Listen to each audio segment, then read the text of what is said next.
दीदी लग रहा है इसे इसमें जगह नहीं था देखो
चलो चलो जल्दी चलो, दौड़ के आओ, सत्संग का समय हो गया। सब लोग सामने आके बैठो। एक एक वचन वाणी को बड़ी सावधानी के साथ सुनो। जब सत्संग वचनों को सुनोगे तब तुम्हारी समझ में आएगा कि सत्संग का मतलब क्या है। इस कलयुग में हम सब जीवों के लिए संत महापुरुषों ने सत्संग क्यों जारी किया, सत्संग की क्या जरूरत आवश्यकता पड़ी, क्योंकि तीन युगों से केवल कथा वार्ता ही शारीरिक इंद्रियों वाले कर्म सिखाए गए, लेकिन सत्संग नहीं सुनाया गया। सत्संग का मतलब है सत्य माने ईश्वर, संग माने साक्षात्कार। ये जीवात्मा सुरत्र मुद्दतों से अपने मालिक प्रीतम का दर्शन दीदार छोड़ चुकी है। अब इसे कौन ले जाएगा, कौन पहुंचाएगा, कौन मिलाएगा? उस मिलाने वाले को कहते हैं संत सदगुरु, और मिलाने वाली युक्ति का नाम है सत्संग। ये संत महापुरुषों ने हम सब कलयुग के जीवों को सही सच्चे का ज्ञान कराने के लिए ये सत्संग जारी किया, और जीवात्माओं के उद्धार के लिए। क्योंकि यहाँ तीन युगों से शरीर इंद्रियों वाले शुभ कर्मों को ही सिखाया गया कि तुम पूजा करो, पाठ करो, तीर्थ करो, व्रत करो, हवन जब तब यज्ञ, गंगा स्नान करो। इससे क्या होगा? तुम्हारा मन और तन और इंद्रियां सब शुद्ध रहेंगे, तो तुम संत महापुरुषों की पहचान करोगे। ये संतों महात्माओं को पहचानने के लिए ये तीन युगों से तैयारी की गई थी कि आगे कलयुग में संत आएंगे जो जीवात्मा का उद्धार कराएंगे। तो उनको तुम कैसे पहचानोगे? इसलिए ये शुभ कर्मों को सिखाया गया। वैसे शुभ कर्मों का फल केवल शरीर इंद्रियों तक सीमित है।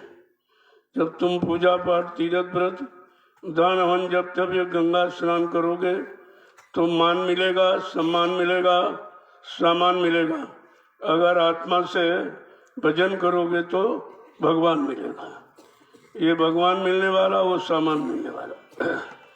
चाहे दोनों कर लो, चाहे कर लो, वो तो करने वाले पर निर्भर है।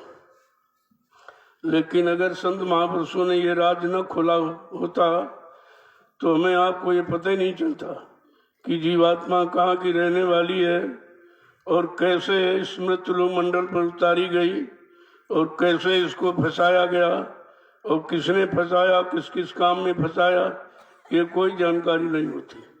ये तो जब सत्संग सुनाया तब समझ में आया कि हमको ये सब फंसाया गया। ऐसे नहीं, क्योंकि काल ये चाहता था भाई जब तक जीवात्माएं फंसेगी नहीं तब तक हमारी हुकूमत कैसे चलेगी, हमारा राज कैसे चलेगा। तो उसने तो फंसाने का काम किया, लेकिन हम लोगों ने समझा ये हमारा सामान है तो हम आप उसी सामान को लेते रहे। ले करके इतने गंदे हो गए, इतने खराब हो गए कि अपनी जानकारी पहचान भी भूल गई कि हम किधर से आए और कैसे आए, किसके साथ आए, कौन हमको साथ में लेकर के आया, हमारे लिए किसने कौन कोई वादा किया, ये सब जानकारी भूल गया। इतने हम लोग भोगों में एकदम लिप्त हो गए कि सारी सच्चाई, सारा बोध ज्ञान खत्म हो गया। जब संत महापुरुष आए तो उन्होंने जानकारी दी। पहली बात तो उन्होंने अपना परिचय दिया, क्योंकि यहाँ परिचय उनका था नहीं। संत महापुरुष यहाँ कभी आए नहीं थे। पिछले युगों में तो ऋषि मुनि, योगी, महर्षि, ब्रह्मचारी, अवतारी, शक्तियाँ, ज्ञानी, विज्ञानी आते जाते रहे, लेकिन संत महापुरुष नहीं आए थे।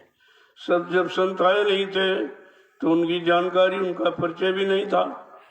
तो मतलब कहने का ये है कि गिरी बदरिया पाप की और बरस रहे अंगार और संत नाते जगत में तो जर मरता संसार। अगर संत महापुरुषों का आगमन इस भारत भूमि पर समय से न हुआ होता तो हम सब जीवात्माओं को काल माया के देश से कभी छुटकारा मिलने वाला नहीं था। देखो कितना बड़ा मतलब काम किया, कितना बड़ा परिचय दिया। ये जीवात्मा कितने युगों से भूली भटकी थी, इसको सही सच्चे रास्ते पर लगाना और सही सच्चे रास्ते की जानकारी कराना और उस रास्ते पर चला के घर पहुंचाना, ये केवल संत सदगुरु का काम। ये काम यहाँ कोई नहीं कर सकता। तो जब कुछ जानकारी मिली तभी तो समझ में कुछ आया, पहले तो मालूम ही नहीं था कुछ। हम समझते थे जो यहाँ है यही सब कुछ है, यही हमारा देश है, यही मतलब सामान हमारा है असली, हम इसी को तो समझ बैठे थे। लेकिन संत महापुरुषों ने राज खोला, ये तुम्हारा सामान नहीं है, ये तुमको फंसाने के लिए काल माया ने दिया है। उसने बनाया, ये कर्मों का जाल बना दिया। क्योंकि पहले जीवात्माएं जब सत्यलोक से मृत्युलोक मंडल पर उतारी गई तो पाक साफ निर्मल पवित्र थी, आती थी जाती थी, आती थी जाती थी। तो काल ने देखा कि मैंने अखंड तपस्या करके ये सुरतों रूहों का, जीवात्माओं का भंडार सत्पुरुष से मांग के ले आया हूँ, अब ये तो अपनी इच्छा से जा रहे हैं, मेरा कोई अधिकार नहीं है, मेरी तपस्या का मतलब ही क्या। तो फट से उसने कर्मों का विधान बना दिया। पहले विधान नहीं था, जब कोई कर्म विधान नहीं था हम कोई कर्म करते नहीं थे, हम फंसते नहीं थे।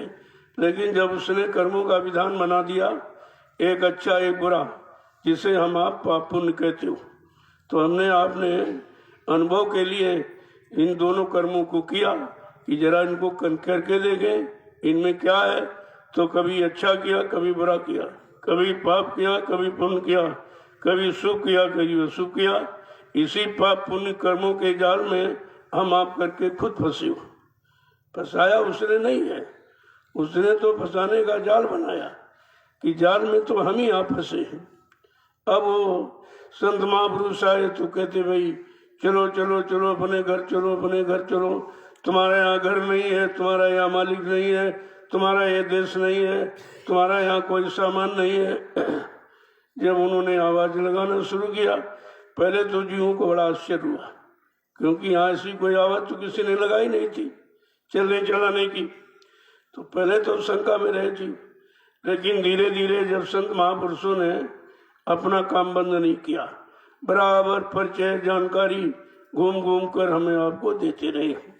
जब धीरे धीरे इस जानकारी को हम सुनने लगे तो सुनकर समझने भी लगे कि आखिरकार जानकारी क्यों दी जा रही, कोई न कोई तो इसका मतलब होगा ही।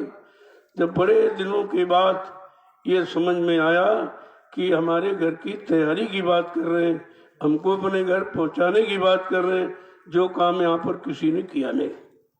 तब ये महापुरुषों को अपना परिचय देना पड़ा, क्योंकि हम लोग जानते तो थे नहीं, क्योंकि तीन युग सतयुग त्रेता द्वापर इनमें संत नाम था ही नहीं। 4 वेद 6 7 18 पुराणों में भी संत नाम नहीं था, तो जानकारी ही नहीं थी, तो उनको अपना परिचय देना पड़ा। परिचय में उन्होंने पूरा भेद खोला, कोई छिपाया नहीं। ये बताया कि हम आए हुए देश से जहाँ तुम्हारो धाम, तुम सबको घर पहुँचानो एक हमारो काम। पूरा परिचय दे दिया कि यह जीवात्मा सुरतो रूहो, तुम जहाँ की रहने वाली हो, मैं भी वहीं, यानी मतलब उसी लोक से मंडल से आया हूँ, और तुमको ले जाकर तुम्हारे घर पहुँचाने के लिए आया हूँ। तो इतनी बड़ी तो आवाज हमदर्दी की किसी ने लगाई नहीं, कोई जानकारी थी नहीं, तो एकदम विश्वास भी नहीं हुआ। तो फिर उन्होंने और विश्वास जमाने के लिए दूसरा परिचय दिया कि भव सागर भरमो नहीं, ये प्रताप हमार, अरे निश्चय करके मान ले तो तुरंत उतारू पार। कहा इस भव सागर में तुम ये भूल भ्रम मत करना कि तुमको लेने के लिए कोई दूसरा आएगा, या दूसरा कोई रास्ता ले आएगा, या कोई दूसरा नाम जगाएगा, या भवसागर में दूसरा कोई बेड़ा लगाएगा। कहा मेरे बल पौरुष का भरोसा कर, विश्वास के साथ इस नाम नौका पर बैठ जा, मैं तुझको तेरे घर पहुंचा दूंगा। इतना बड़ा परिचय तो किसी ने दिया नहीं, ऐसी हमदर्दी हम सब जीवात्माओं के लिए किसी ने की नहीं। तो कहने का मतलब जो हमारे हमदर्द, हमारे परम हितैषी, हमारे शुभचिंतक रहबर रहनुमा, हम उन्हीं को नहीं पहचान पाए, उन्हीं को अपना बना नहीं पाए, अपनी जीवात्मा का न उद्धार करा पाए, न पाप कर्मों में माफी दिला पाए। देखो कितना भारी नुकसान ये हो गया। जय गुरुदेव, जय गुरुदेव, जय गुरुदेव, जय गुरुदेव नाम किसका, जय गुरुदेव नाम किसका, जय गुरुदेव नाम किसका, प्रभु का प्यारा नाम। समृद्ध दयालु पूज्य स्वामी जी महाराज, आज के इस प्रातःकालीन नैमिषारण्य की तपोभूमि पर लघु सत्संग में सम्मिलित होने वाले समस्त गुरुआशिक प्रेमीजनों, बड़ा सौभाग्य जीव का होता है तब ये घड़ी मिलती है संत महापुरुषों के वचन को सुनने की, उनके दर्शन दीदार की, उनसे नाम की युक्ति पाने की। ये जीव का बड़ा सौभाग्य होता है, तब ये घड़ी मिल पाती है।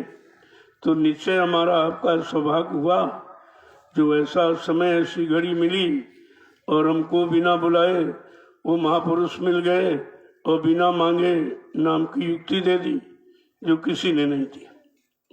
ये युक्ति किसी के पास नहीं थी, जीवात्मा जगाने की, परमात्मा से मिलने की, अपने घर जाने की। ये केवल समय के संत सद्गुरु ही देते हैं, और यहाँ कोई नहीं दे सकता।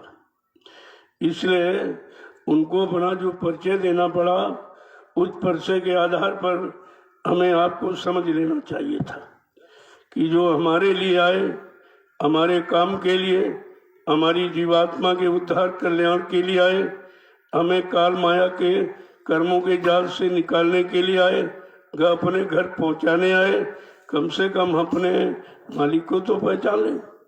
कोई तो ऐसा आया नहीं, किसी ने ऐसी आवाज लगाई नहीं, लेकिन हम लोग समझ नहीं पाए, उनका इशारा, उनके वचन समझ नहीं पाए। जबकि समझाने के लिए इतना लंबा समय इस मृत्यु मंडल में किसी ने खर्च नहीं किया जितना बाबा जय गुरु जी महाराज ने, और आपने उनको अपना गुरु बनाया। लेकिन ये भी नहीं समझ पाए कि गुरु किस काम के लिए आता है और कौन सा काम करके जाता है। जो काम करके जाएगा उसी गुरु की पूजा होती है, उसी का इतिहास लिखा जाता, उसी का लोग गुणानुवाद करते हैं। जिसने काम नहीं किया उसका कोई नाम नहीं होता। तो ये भी तुम नहीं समझ पाए कि जो हमारी जीवात्मा के काम के लिए आए उन्हीं को अपना नहीं समझ पाए, अपना नहीं बना पाए। तो ये कितनी बड़ी भूल हो गई, और इस भूल का कितना बड़ा परिणाम खराब हो गया कि सब दर दर की ठोकरें खा रहे, कोई अपनी जगह पर टिका नहीं, सब के सब। जबकि 60 साल मथुरा में आपको सुनाया गया, समझाया गया, सिखाया गया और सही सच्चे रास्ते पर ला के खड़ा किया गया। पाप उनकी पहचान भी कराई गई और नाम दान देकर जीवात्माओं को हर जाने का अभ्यास भी कराया गया। इतना काम कराने के बाद भी हम नहीं समझ पाए, तो ये भूल नहीं तो क्या है? ये भी काल माया का दांव ही है। उसने ऐसा दांव लगाया कि तुम गए लेकिन वहां टिकने नहीं दिया तुमको, क्योंकि वो जानता था कि अगर ये सब जीव सदगुरु की बात मान लेंगे, वचनों पर विश्वास कर लेंगे और ये नाम की कमाई करने लगे तो ये सब तो घर चले जाएंगे, फिर हमारा राज्य कैसे चलेगा? देखो, अपना राज हुकूमत चलाने के लिए उसने ये काम किया। तो जितना ज्यादा फंसाने का काम काल ने किया, उससे करोड़ों गुना ज्यादा दयाल ने हम सब जीवात्माओं को निकालने का काम किया। लेकिन हम आप ये समझ नहीं पाए कि हमें किधर खड़ा होना चाहिए, काल की तरफ कि दयाल की तरफ। काल यानी फंसाने के लिए आया और दयाल निकालने के लिए आया। तो हम यही तो नहीं सोच पाए कि काल भगवान हमारा सच्चा काम करेगा कि दयाल भगवान करेगा। अब काल भगवान की यहाँ महिमा है, काल भगवान के यहाँ इतिहास है, काल भगवान की यहाँ करनी है, दयाल की तो करनी कभी यहाँ होती नहीं। क्योंकि अभी कलयुग में लगभग 750 वर्ष पूरे होने जा रहे, तब से संत दयाल का नाम सुनने को मिला। वो कबीर साहब जब आए थे उन्हीं से ये संत मत चला है, संत नाम उन्हीं से मिला। इसके पास तो जानकारी थी नहीं। तो कितनी मेहनत संतों ने हमारे आपके लिए की, लेकिन हमने आपने उनकी मेहनत, उनका परिश्रम, उनकी यात्राएं, जो कष्ट उठाया, उसको सब भुला दिया। कुछ भी समझ में हमारे नहीं आया कि आखिरकार ये हमारे लिए आवाज लगा रहे, हमारे कल्याण इसकी बात कर रहे, तो कम से कम हमें आपको अपने हित का काम तो समझ लेना चाहिए।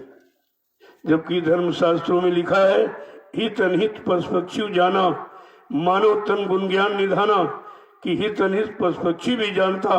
हम मनुष्य होकर के अपना हित अनित नहीं समझ पाए कि हमारा किनसे हित होगा, किनसे अहित होगा, कौन मेरा काम करने के लिए आए, कौन हमसे अपना काम कराने आए, कौन हमको लाभ देने आया, कौन हमसे अपना लाभ लेने आया। ये सब जानकारी करनी चाहिए थी। इसी जानकारी को देने के लिए सत्संग जारी किया गया था और 60 वर्ष आपको सुनाया गया। 10 जुलाई 1952 से 2012, ये 60 साल का समय समझाने बताने के लिए खर्च किया गया।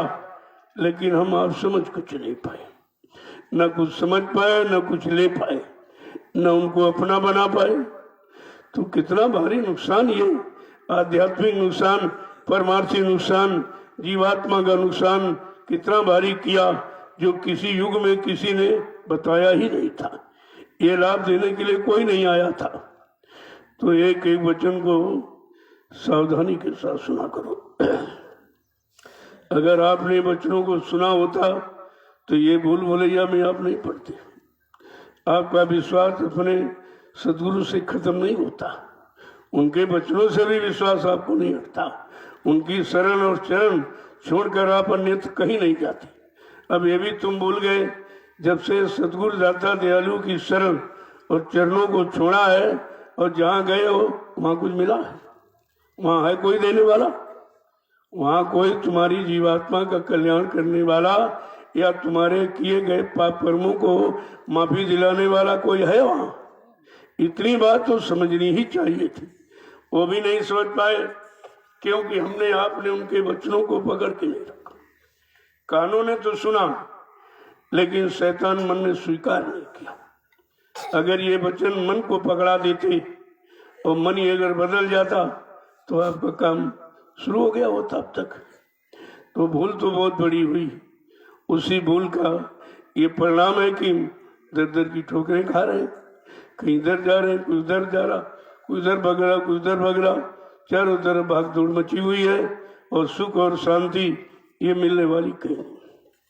क्योंकि शांति के लिए तो आपने प्रचार किया था कि विश्व को सुख शांति जय गुरुदेव नाम से मिलेगी, और विश्व को सच्ची सुख शांति बाबा जी गुरुदेव जी महाराज से मिलेगी। जब आपने ये दोनों प्रचार किए हैं, फिर दोनों यानी प्रचार से विचारों को हटा कैसे लिया? फिर तुम भूल कैसे गए कि अभी तो कोई शांति मिली नहीं, कोई जीवात्मा भी जगी नहीं, घर पहुंची नहीं, और तुम कह रहे पहुंचाने वाला चला गया। फिर इसे पहुंचाएगा कौन? ये तो किसी की बस की बात है नहीं। कोई ज्ञानी ध्यानी विज्ञानी पहुंचा दे। जब ब्रह्मा विष्णु महादेव नहीं पहुंच पाए पहुंचा पाए, रामकृष्ण जिनको भगवान माना वो नहीं पहुंच पाए पहुंचा पाए, देवी देवता वो नहीं पहुंचा पाए, तो ये सब कलयुग के स्वार्थी लोभी लालची ये तुम्हारी जीवात्मा को घर पहुंचा देंगे, या तुम्हारी जीवात्मा को जगा देंगे, या तुम्हारे द्वारा किए गए किसी पाप करने में माफी दिला देंगे? इतनी बात तो समझनी ही चाहिए थी, लेकिन सब समझा नहीं, क्योंकि काल भी तो पीछे लगा। वो कैसे निकलने देगा? सब निकल जाए तो उसका तो राज्य बेकार हो जाएगा। सभी अपना राज, अपनी हुकूमत, अपना अधिकार जमाने चलाने की कोशिश करते हैं।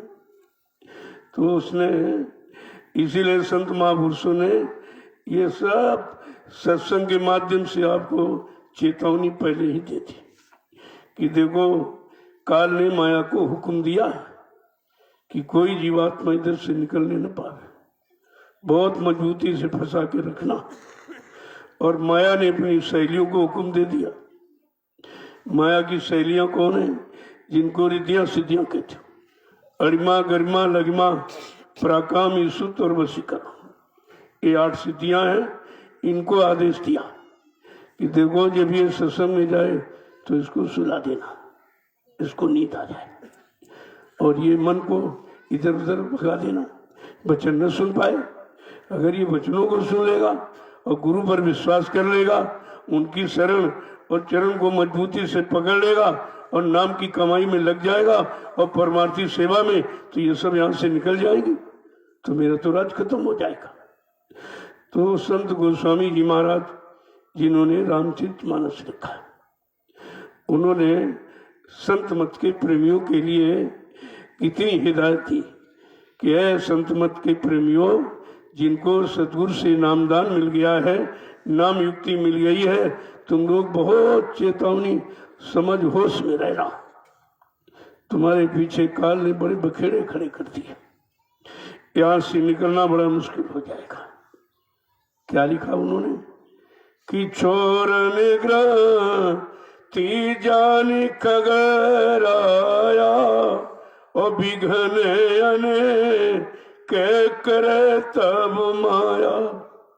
ये जड़ चेतन की गांठ लगा दी उसने। जीवात्मा चेतन है और काल माया का पूरा संसार लुक जड़ है, इस जड़ में चेतन को फंसा दिया, गांठ लगा दी। अगर कोई संत महापुरुष से उस गांठ खुलने की युक्ति मिल जाएगी तो कहते कि उसको वो माया खोलने नहीं देगी, खोलने नहीं देगी। नाना प्रकार के प्रपंच, नाना प्रकार की बाधाएं, अटकलें, ये सब डालेगी। और जब तक ये जड़ चेतन की गांठ नहीं खुलेगी, तब तक कोई जीवात्मा यहाँ से जा ही नहीं सकती, वो तो फंसी पड़ी है। कि छोरन ग्रांति पाए जो कोई और तब यह जी वे कृतार्थ होई। आज किसी को संत महापुरुषों की दया मिल जाए और ये गांठ खुलने की युक्ति ये नामदान है, ये गांठ खुलने की युक्ति है, ये जीवात्मा को जगाने की, परमात्मा से मिलाने की युक्ति नामदान है। कहा ये जिसको मिल गया और जिसने अपना काम कर लिया और इस माया के प्रपंच से बच गया वो तो निकल जाएगी, बाकी सब फंस के रह जाए। अब देखिए तो माया ने जब देखा कि ये सब सत्संग में जाने लगे, सतगुरु के वचनों को सुनने लगे, उनकी दया पाने की कोशिश सब कर रहे हैं, हमारे देश में रहने की नहीं निकलने की तैयारी कर रहे हैं, तो फट से उसने सिद्धियों को लगा दिया, रिद्धियों सिद्धियों। क्या किया काम उन्होंने, देखो कितने ढंग से फंसा है कि रिद्धि सिद्धि बहु प्रेरण भाई अबूत लो मैं दिखावन आई। रिद्धियों सिद्धियों ने क्या काम किया, आपकी बुद्धि को प्रलोभन लालच दिया, लोभ लालच दिखाने लगी तरह तरह की कि कल बल छल कर जाय समीपा अवंचल बा ते बुझाव दीपा। तरह तरह के छल प्रपंच ये सब नाटक दिखाकर जो ज्ञान का चिराग सत्संग वचनों से जगा था उसको बुझा देती, बार बार बुझाने का प्रयास करती कि ये जाग न पाए, चेत न पाए, खड़ा न हो पाए, नहीं तो घर चली जाएगी तो हमारा फिर अधिकार खत्म हो जाएगा। लेकिन कहते बचेगी कौन जीवात्मा, कौन बचेगी कि वो ये बूथी जो परम सयानी और तीन तन चित वह अनहित जानी। अगर सदगुरु के वचनों को सुनकर बुद्धि में निरख परख पहचान की आ गई, विवेक ज्ञान आ गया, समझ सूझ आ गई है, का वो तो बच सकती, वो तो उधर देखेगी भी नहीं, जो प्रपंच कर रही है, लोभ लालच दे रही है, उसकी तरफ वो जीवात्मा नहीं देखेगी जिसने सतगुरु के वचनों को पकड़ लिया है, उन पर विश्वास कर लिया है और नाम की कमाई में लग गई और घाट पर दया को पाने लगी है, वो जीवात्मा उधर नहीं देखेगी, वो बच जाएगी। बाकी लोभ लालच में तो सभी फंस जाएंगे। देखो किस तरह से इतनी तो ये स्थितियां लगा दी आपके साथ, और चारों तरफ काम करो लोमो अहंकार का पहरा लगा दिया। इतने पहरेदार ये सख्त है, तुम किसी को जीत नहीं सकते। काम तुमको रोज परास्त करता है, रोज तुम्हें परास्त कर रहा, हरा रहा, अपने में डूबो रहा, सारी शक्ति छीन कर रहा, तुम काम से नहीं जीत पाए तो क्रोध से भी नहीं जीत सकते। लोमो अहंकार तुम इनसे जीत नहीं सकते। बिन गुरु दया बचे नहीं आसे, बिना सदगुरु की दया से इन काम गुरु लोमो अहंकार से कोई बच ही नहीं सकता। जीव के बस की बात नहीं कि खुद बच जाए, उसमें इतनी सख्त सामर्थ्य नहीं है कि काम गुरु लोमो अहंकार से अपना बचाव कर सके, क्यों इनका तो बहुत जोर है और शरीर पर पूरा अधिकार इन्हीं का। और जब जैसी इच्छा होती है तो मन इनसे काम लेता है। काम की इच्छा हुई तो काम की इच्छा को पूरी करा ली, क्रोध की इच्छा हुई तो क्रोध की इच्छा को पूरी करा लिया, लोमो अहंकार की इच्छा हुई तो लोमो अहंकार को पूरा करा लिया। और हम आप इसका कुछ नहीं कर सकते। अंदर बैठा मन है, बाहर नहीं है। असली दुश्मन तो अंदर ही बैठा, ये मन। इसीलिए महापुरुषों ने कहा बड़ा बैरी ये मन घट में, इसी को जीतना कठिना, पढ़ो तुम इसी के पीछे और सभी जतन तजना। कहा सबसे बड़ा बैरी दुश्मन तुम्हारा मन ही है, यही बुरे काम की सलाह देता है, यही पाप और बुरे कर्मों की तरफ ले जाता है, उसी में लगाता है और फंस के रह जाता है। और फिर उसी का भुगतान के लिए 4 खान 84 लाख नरकों की योनियों में बार बार जन्म दिलाता है। जब पशुओं वाले कर्म किए तो पशु योनि में चले गए, और पक्षियों वाले कर्म किए तो पक्षी योनि में, जंगली जानवर वाले कर्म किए तो उसमें, कीड़े मकोड़ों वाले कर्म किए तो उसमें, बहुत गंदे पाप कर्म किए तो नाली में जो बदबूदार कीड़े हैं उनमें तुम्हारी जीवात्मा डाल दी जाती कि देख बुरे कर्म का परिणाम कैसा है, कितना खराब है पाप कर्मों का परिणाम। ये सब हमारे आपके साथ हो रहा है और हम इससे अलग नहीं हो पा रहे, क्योंकि अलग होने की युक्ति नहीं मालूम। अगर एक तो मालूम नहीं, अगर कोई दया करके महापुरुष दे दे तो हम रख नहीं पाते उसको, हम उसको फेंक देते, रख ही नहीं पाते। इतने को नामदान दिया गया 45 करोड़ को, एक को नहीं 45 करोड़ को, और एक भी नहीं टिक पाया, कोई नहीं रुक पाया शरण चरण में। किसी ने अपने सदगुरु पर विश्वास नहीं कर पाया, उनके वचनों पर विश्वास नहीं कर पाया, उनकी दी नाम की युक्ति नामदान पर विश्वास नहीं कर पाया, तो सब के सब शरण छोड़कर चले गए। जब शरण गुरु की शरण में नहीं मिला तो जहां जा रहे हो तो क्या चेलों की शरण में कुछ मिल जाएगा? वो चेले क्या दे देंगे तुमको? जब गुरु से नहीं ले पाए और गुरु नहीं दे पाया और गुरु को नहीं समझ पाए तो ये चेले क्या दे देंगे तुमको? इतने भी बात तो हमारी समझ में नहीं आई। जो काम गुरु करने आया वो चेला कर देगा? अगर चेला काम कर देता तो गुरु को यहाँ आने की जरूरत ही क्या थी? गोस्वामी जी महाराज ने रामचरित मानस को लिखकर कितना इशारा किया कि गुरु बिन भवनी तरह न कोई, कल कोई नहीं जा सकता। कोई का मतलब ज्ञानी ध्यानी विज्ञानी धनवान बलवान बुद्धिमान कितना क्यों न हो कोई, लेकिन बिना सदगुरु की दया के भवसागर पार नहीं जा सकता। अगर इसी को आप पढ़ लेते तो सदगुरु की शरण छोड़कर चेलों की शरण में नहीं चले जाते। कहाँ आपने समझा?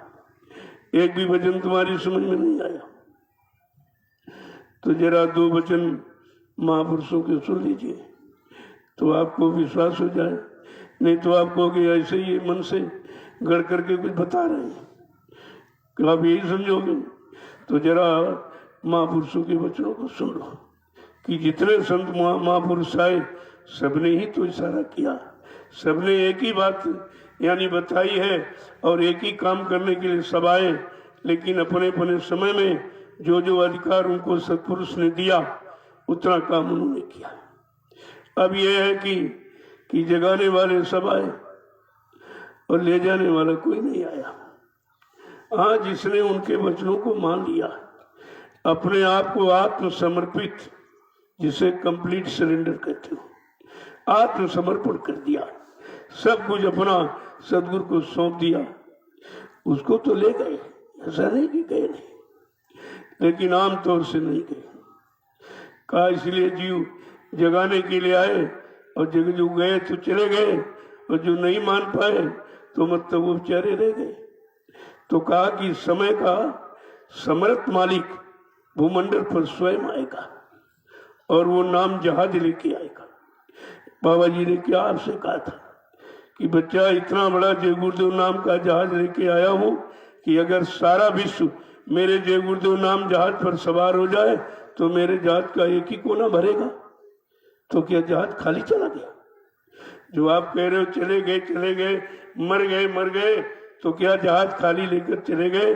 अभी तो कोई जीवात्मा बैठी नहीं, कोई पहुंची नहीं, तो जहाज लाने का मतलब फिर क्या हुआ? और जहाज का प्रचार कराने का मतलब क्या हुआ? जानकारी देने का मतलब क्या हुआ? कुछ तो विचार हमें आपको करना ही चाहिए था। परमात्मा ने मानव बुद्धि दी है, आपने इस मानव बुद्धि का प्रयोग किया, और बुद्धि परीक्षण का यंत्र है। हर तरह की पहचान, अच्छे की, बुरे की, पाप की, पुण्य की, शुभ की, अशुभ की, माँ बहन बेटी बहू, ये सब जानकारी ये बुद्धि से ले दी गई थी। बुद्धि से भी आपने कोई काम नहीं किया, कोई सच्ची अच्छी पहचान नहीं दी, तो सब नुकसान तो हुआ। तो जरा महापुरुषों के 2 वचनों को सुन लीजिए आप। उन्होंने इशारे में क्या कहा? ऐ मन जीवात्मा, तुम दोनों मुसाफिर हो। मन तेरा भी है घर मंडल नहीं है, ये तो काल माया का देश है, मृत्युलोक है। और तेरा है त्रिकुटी धाम, और जीवात्मा तुम्हारा घर सत्यलोक है। तुम दोनों यहाँ मुसाफिर हो। तो कहते कि ऐ मुसाफिरो, तुम बड़े सावधानी से काल माया के देश में रहना और चलना, क्योंकि उसने फंसाने का काम किया और जल्दी निकलने नहीं देगा। अगर सतगुरु पर आपने विश्वास नहीं किया, उनकी युक्ति पर विश्वास नहीं किया, उनके वचनों पर, उन पर विश्वास नहीं कर पाए, तो फिर तुम निकल नहीं सकते। वही एकमात्र निकालने वाले, कोई नहीं निकाले। देखो, इसीलिए इशारे में क्या कहा, जरा दो वचनों को सुन लीजिए तो आपको विश्वास हो जाएगा कि नहीं नहीं भाई, सभी संतों ने ये कहा है, किसी एक ने नहीं। कि मुसाफिर तुम रहना होशियार, मुसाफिर तुम रहना होशियार, मुसाफिर तुम रहना होशियार, मुसाफिर तुम रहना होशियार। देखो, संत महापुरुष आए, वो किस तरह होशियारी सिखा रहे कि मन और जीवात्मा तुम दोनों मुसाफिर हो। काल ने बड़ी चालाकी होशियारी के साथ तुम दोनों को फंसाया है। अब इसके किसी बहकाने भरमाने में मत आना। जरा उन महापुरुषों की आवाज को सुनना जो तेरे लिए और तुझको निकाल के तेरे घर पहुंचाने के लिए आए। क्या कह रहे हैं कि मुसाफिर तुम रहना होशियार, मुसाफिर तुम रहना होशियार, ठगों ने आन बिछाया जाल, ठगों ने आन बिछाया जाल। ये 5 ठगे जिन्होंने चारों तो तुम्हारी नाकाबंदी कर दी, घेराबंदी कर रखी, काम को लोमो अहंकार, तुम इनके जाल से निकल नहीं सकते। ये ठग है, तुम्हें ठगने के लिए, बहकाने भरमाने के लिए, रोकने के लिए इन्होंने तरह तरह के जाल बनाए, और किसी जाल को हम आप नहीं तोड़ सकते। सबसे बड़ा तो काम का जाल है, इससे तो कोई तोड़ ही नहीं पाए। जब ऋषि मुनि बेचारे फंस गए, वो नहीं तोड़ पाए, तो हम सब कलयुग के गंदे भोगी जीव कैसे निकल पाएंगे। देखो कितना समझा के कह रहे हैं कि अकेले मत जाना इस राह, अकेले मत जाना इस राह, अकेले मत जाना इस राह, अकेले मत जाना इस राह, गुरु बिन नहीं होगा निर्वाह, गुरु बिन नहीं होगा निर्वाह, गुरु बिन नहीं होगा निर्वाह, गुरु बिन नहीं होगा निर्वाह। तुम अकेले मत जाना, क्योंकि चारों तरफ ये ठग ने घेराबंदी कर रखी, काम गुरु लोम अहंकार ने। तुम अकेले मत जाना, गुरु को साथ में ले लेना। गुरु के बिना इनसे तुम्हारा निर्वाह यानी बचाव नहीं हो सकता है। ये और कोई बचाव यानी सब फंसे रहे। जितने आए ऋषि मुनि योगी महर्ष, जिनको भगवान कहा राम कृष्ण, ये भी तो फंसे रहे। ब्रह्मा विष्णु महादेव ये भी फंसे रहे। 33 करोड़ देवी देवता भी फंसे रहे। सबको फांस के रखा है। कहा केवल सतगुरु जो समय का आता है वो तुम्हारी संभाल कर सकता, रक्षा सुरक्षा संरक्षा हिफाजत कर सकता। बगैर उसको लिए तुम इस रास्ते पर चलना ही नहीं। ये रास्ता रोक देंगे। आगे क्या कह रहे समझा के कि जमा सब लेंगे तेरी छीन, जमा सब लेंगे तेरी छीन, जमा सब लेंगे तेरी छीन, जमा सब लेंगे तेरी छीन, करेंगे तुझको अपना दीन, करेंगे तुझको अपना दीन, मुसाफिर तुमरे ना होशियार, मुसाफिर तुम रहना होशियार,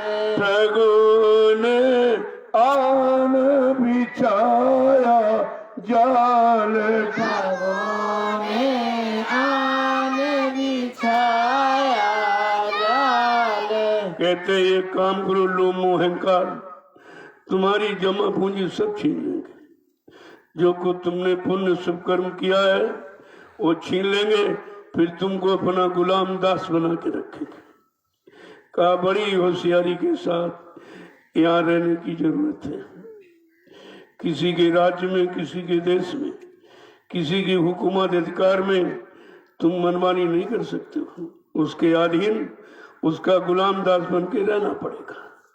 आगे क्या कह रहे कि ठगों ने रोका सब संसार, ठगों ने रोका सब संसार, ठगों ने रोका सब संसार, ठगों ने रोका सब संसार, गुरु बिन पड़ी गई सब पर मार, बिन पड़ी गई सब पर मार, गुरु बिन पड़ी गई सब पर मार, गुरु बिन पड़ी गई सब पर मार, मुसाफिर तुमरे ना होशियार, मुसाफिर तुम रहना होशियार, ठगों ने आन बिछाया जाल, ठगों ने आन बिछाया जाल, यही काम करो लो मोहंकार। इन्हीं ठगों ने सारे संसार को रोक कर रखा है, किसी को निकलने यहां से नहीं दिया। कहते बिना गुरु के सब बेचारे मारे गए, सब पर मार पड़ी काम करो लो मोहंकार, क्योंकि इसकी मार से बिना सतगुरु दयाल के और कोई बचा नहीं सकता, क्योंकि सब मार खा रहे हैं। जो स्वयं मार खा रहा वो तुमको कैसे बचाएगा। आगे समझा के क्या कह रहे हैं कि मान लो कहना मेरा यार, मान लो कहना मेरा यार, मान लो कहना मेरा यार, मान लो कहना मेरा यार, संग इन तजना पकड़ किनार, संग इन तजना पकड़ किनार, संग इन तजना पकड़ किनार, संग इन तजना पकड़ किनार, मुसाफिर तुमरे ना होशियार, मुसाफिर तुम रहना होशियार, इसलिए समझा के कह रहे तुम मेरा कहना मानो। तुमने मन के कहने पर कितने दिन यहाँ गुजार दिए, अभी तक निकल नहीं पाया। और ये सब की मार ये खिलाता रहा मन, काम की, क्रोध की, लोभ मोह अहंकार की, यही मार सबकी खिलाता रहा। कहा तुम मेरा कहना मान लो, इनका किनारा छोड़ दो, इनका साथ छोड़ दो। जो सदगुरु ने नाम का सारा आधार पकड़ाया है वो तुम्हारे इनसे किनारे कर देगा, उसको पकड़ लो। आगे समझा के क्या कह रहे हैं कि गुरु बिन और न कोई रखवार, गुरु बिन और न कोई रखवार, गुरु बिन और न कोई रखवार, गुरु बिन और न कोई रखवार। कहूँ मैं तुझसे बारंबार, कहूँ मैं तुझसे बारंबार, कहूँ मैं तुझसे बारंबार, कहूँ मैं तुझसे बारंबार। मुसाफिर तुम ना होशियार, मुसाफिर तुम रहना होशियार। का इस संसार में, इस मृत्युलोक मंडल में गुरु के बिना और कोई तुम्हारी रक्षा करने वाला नहीं। सब काम करो लोभ मोह अहंकार के अधीन है। जितने आए सब इन्हीं में फंसे रहे, इन्हीं का कहना मानते रहे, कि अनुसार चलते रहे। केवल सदगुरु ही ऐसा जो तुमको इनसे बचा सकते हैं, उन पर इनका कोई प्रभाव नहीं है। जिसने काम करो लोभ मोह अहंकार को जीत लिया उसी को संत कहते हैं। जिसने सब का अंत कर दिया, कहते हैं कि गुरु बिना तुम्हारा यहाँ कोई रक्षा हिफाजत करने वाला नहीं, कोई रखवार नहीं, इनसे बचाना कोई नहीं वाला नहीं है। मैं बार बार तुमसे यही कहता हूं। महापुरुष देखिए किस तरह से बचाने की युक्ति भी बताते हैं, और जहां जहां फंसे हो वो भी सब बताते हैं। उनसे कैसे निकलेंगे, कैसे हम सुरक्षित होकर अपने घर पहुंचेंगे, सब बताते हैं। आगे क्या कह रहे हैं कि होएगी मंजिल तेरी पार, होएगी मंजिल तेरी पार, होएगी मंजिल तेरी पार, होएगी मंजिल तेरी पार। गुरु से कर ले दृढ़ कर प्यार, गुरु से कर ले दृढ़ कर प्यार, गुरु से कर ले दृढ़ कर प्यार, गुरु से कर ले दृढ़ कर प्यार। मुसाफिर तुम ना होशियार, मुसाफिर तुम रहना होशियार। कहते अगर गुरु की सीख मान ली, जो उन्होंने रास्ता बताया उस पर चल पड़े, उनके वचनों पर युक्ति पर विश्वास कर लिया, तो ये तुम्हारी मंजिल पार हो जाएगी, नहीं तो बीच में नाव डूब जाएगी। क्योंकि अगर इन्हीं के भरोसे रहे, काम करो लोभ मोह अहंकार, ये तो डुबोने वाले, ये कोई निकालने वाले नहीं है। इसलिए अगर अपन मंजिल को पार जाना चाहते हो तो सदगुरु से सच्चा और दृढ़ता मजबूती से प्यार करो, उनसे सच्चा प्यार करो। आगे क्या कह रहे हैं कि गुरु के चरण पकड़ ये सारे, गुरु के चरण पकड़ यह सार, गुरु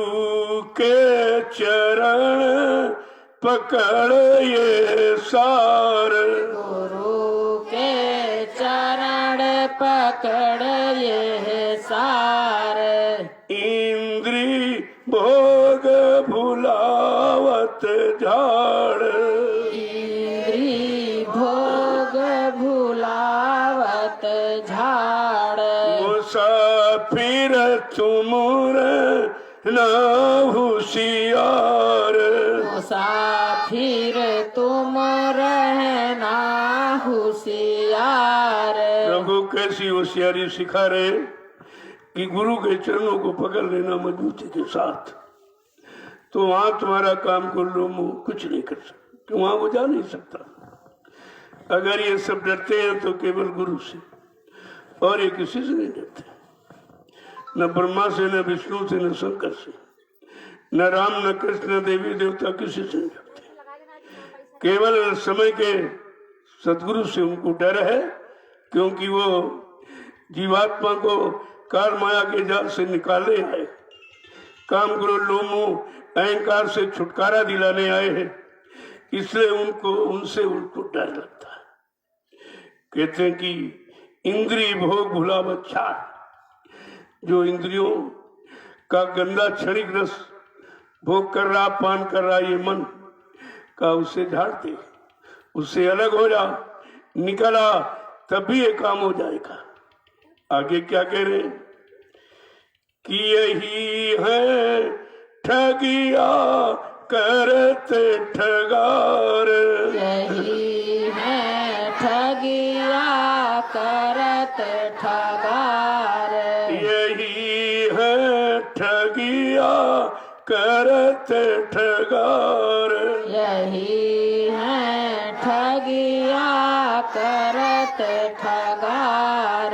कहे सतगुरु स्वामी तो ही संभाल, कहे सतगुरु स्वामी तो ही संभाल, कहे राधा स्वामी तो ही पुकार, कहे राधा स्वामी तो ही पुकार, मुसाफिर तुमुर न होशियार, मुसाफिर तुम रहना होशियार। यही पांचों ठग हैं, काम क्रोध लोभ मोह अहंकार, जो हमें आपको रोके हुए जगह जगह पर ठग लेते, रोक लेते, बहका लेते, बरमा देते, फंसा लेते। कहा कि कहे राधा स्वामी, राधा स्वामी कोई आदमी इंसान का नाम नहीं है, ये बेचारे यही से तो फंस गए, सब टेका टेके फंसे। कोई कबीर के साहब नाम में फंसा है, कोई शिवदयाल सिंह के राधा स्वामी में फंस गया, और कोई वाहेगुरु में फंस गया।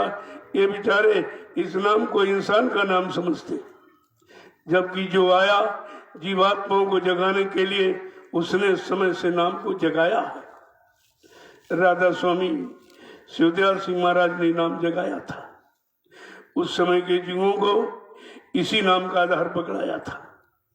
इसके बाद जब कबीर साहब सबसे पहले आए, उन्होंने साहब नाम जगाया, शिवदयाल सिंह महाराज ने राधा स्वामी नाम जगाया, गुरु नानक देव जी महाराज ने वाहेगुरु नाम जगाया, और समृद्ध सतगुरुदाता दयालु ने जय गुरुदेव नाम जगाया। ये अपने अपने समय में जीवों को जगाने के लिए, जीवों को घर पहुंचाने के लिए ये नाम की नौका सबने लगाई, लेकिन हम लोग टेका टेके हैं, और वो पिछले नामों में बेचारे फंस गए, और वो तो आए काम करके चले गए, उनसे तुम्हारा काम थोड़ी होगा। तुमको तो अपने समय का कोई मौजूदा चाहिए, जो समय का मौजूद हो, हमारी समय की स्थिति परिस्थितियों को जानता हो और उनका समाधान करना जानता हो, का वो हमारा काम करेगा। क्या कह रहे हैं कि मतलब यानी यही है ठगिया कर ठगा। ये पांचों ठग है, ये सबको ठगे बैठे, किसी को इन्होंने छोड़ा नहीं है, इनकी ठगाई से कोई बचा नहीं। कितने जबरदस्ती है।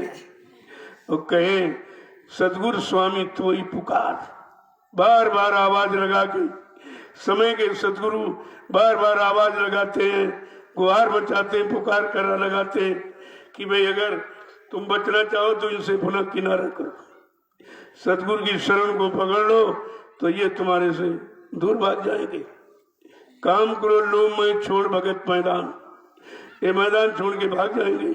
अगर तुमने सदगुरु की शरण को मजबूती से पकड़ा, उनके चरणों को अगर पकड़ लिया है, वहां इनकी पहुंच नहीं, वहां ये नहीं जा सकते। उस जीव पर इनका वहां किसी तरह का जोर नहीं चल सकता। आगे क्या कह रहे कि शरण में आजा ले संहार, शरण में आजा ले संभाल, शरण में आजा ले संभाल, शरण में आजा ले संभाल, नाम संग हो जा होए उतार, नाम संग हो जा होए उद्धार, नाम संग हो जा होए उतार, नाम संग हो जा होए उद्धार, मुसाफिर तुम ना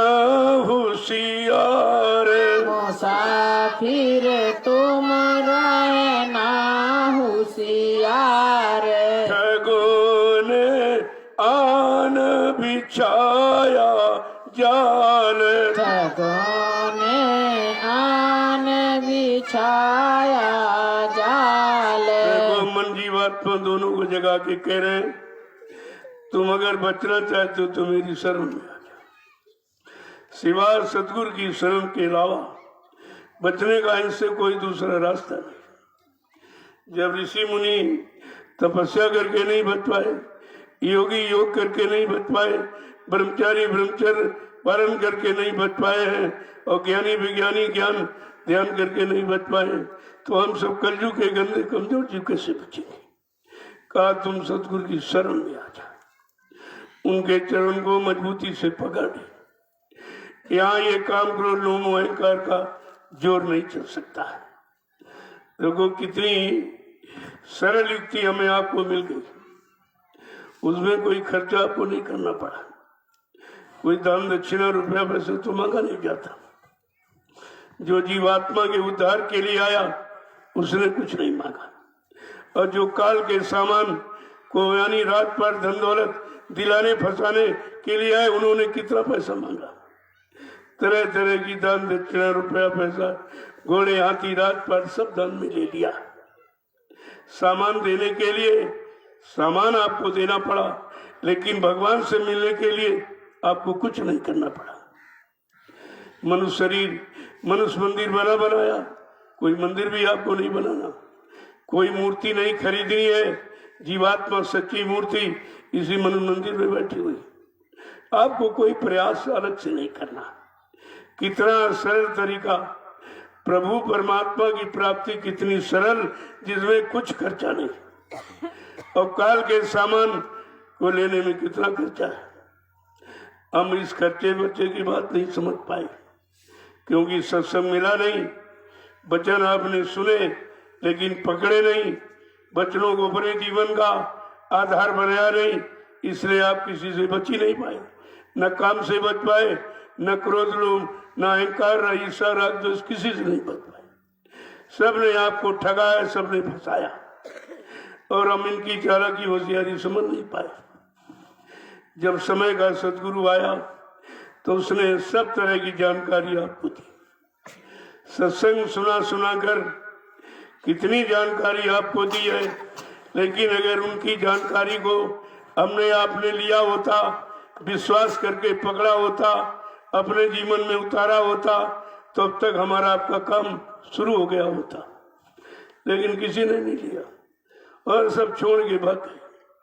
कोई इधर भाग गया, कोई उधर भाग गया, कोई उधर भाग गया। अब इन भगोड़ों को क्या मिला है, और जहां गए बक्के वहां तो कुछ है ही नहीं, वहां तो कुछ है नहीं। वो खुद ही तुमसे मांग रहे, सेवा दो, पैसा दो, सामान दो, सम्मान दो।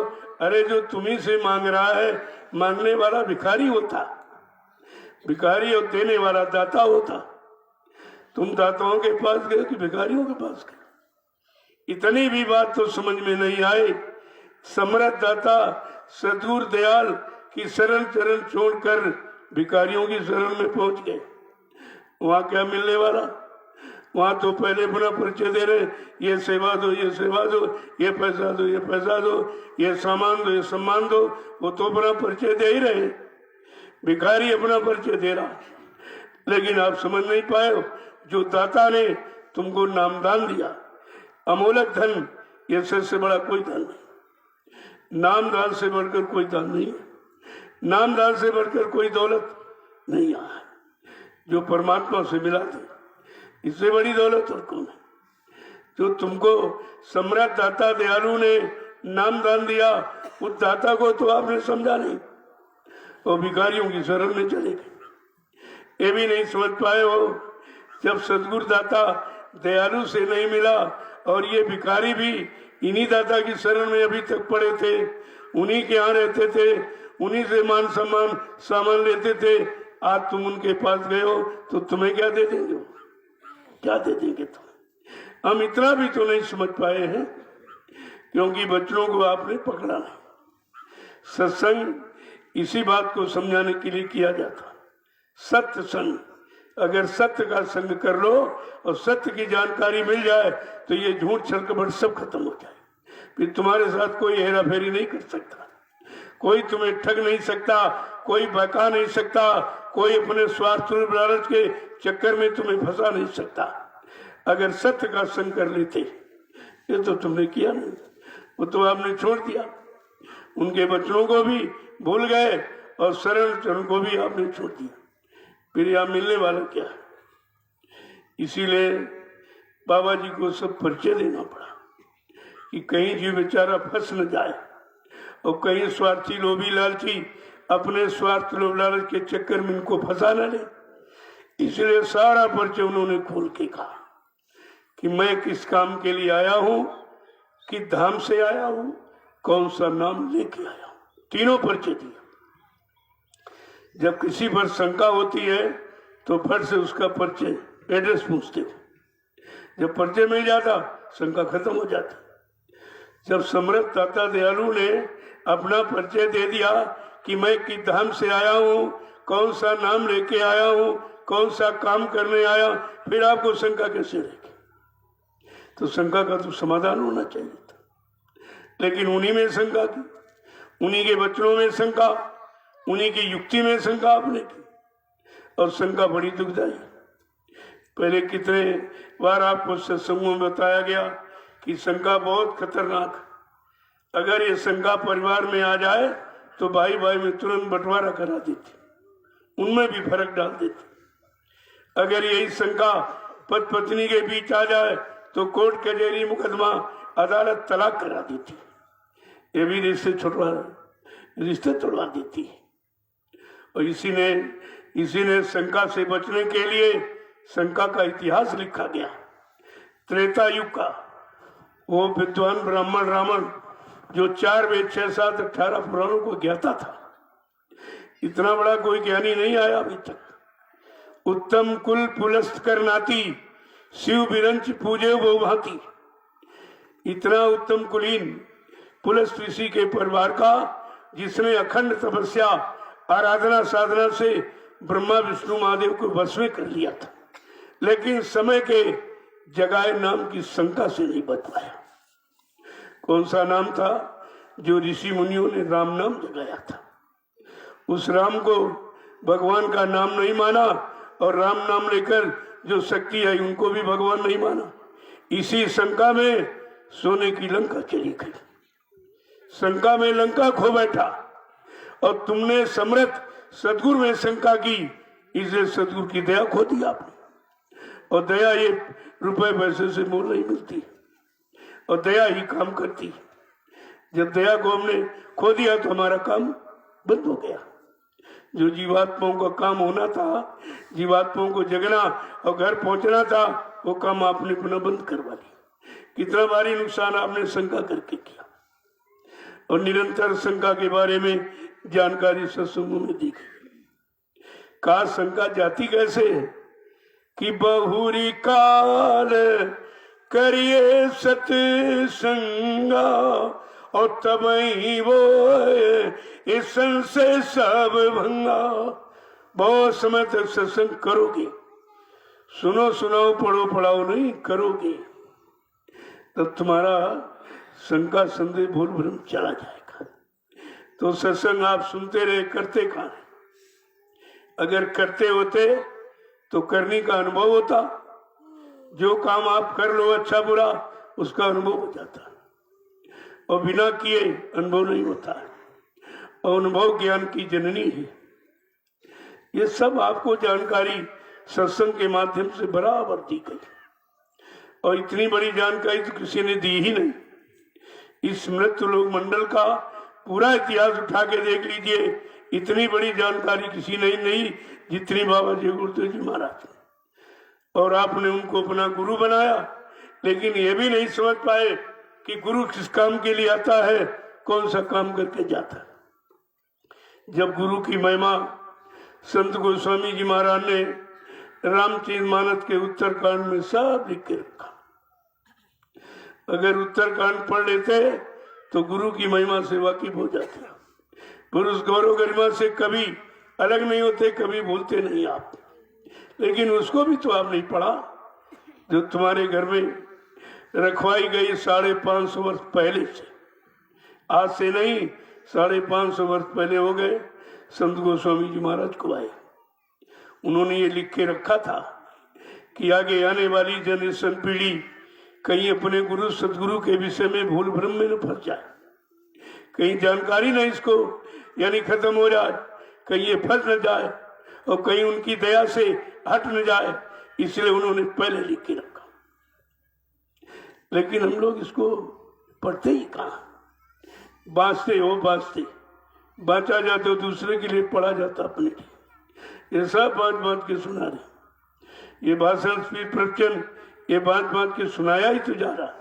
ये सुनाने वाले कभी अपने जीवन में उतारते थोड़ी, और इसीलिए उसका लाभ इनको मिला। सुनाने में दान दक्षिणा तो मिल गया, लेकिन वो परमार्थी लाभ जो जीवात्मा को जगाने वाला, परमात्मा से मिलाने वाला, घर पहुंचाने वाला, वो लाभ इनको नहीं मिला। क्योंकि वो लाभ पढ़ने से मिलता, पढ़ा जाता अपने लिए, बचा जाता दूसरे के लिए। तो इतनी भी तो जानकारी नहीं हुई।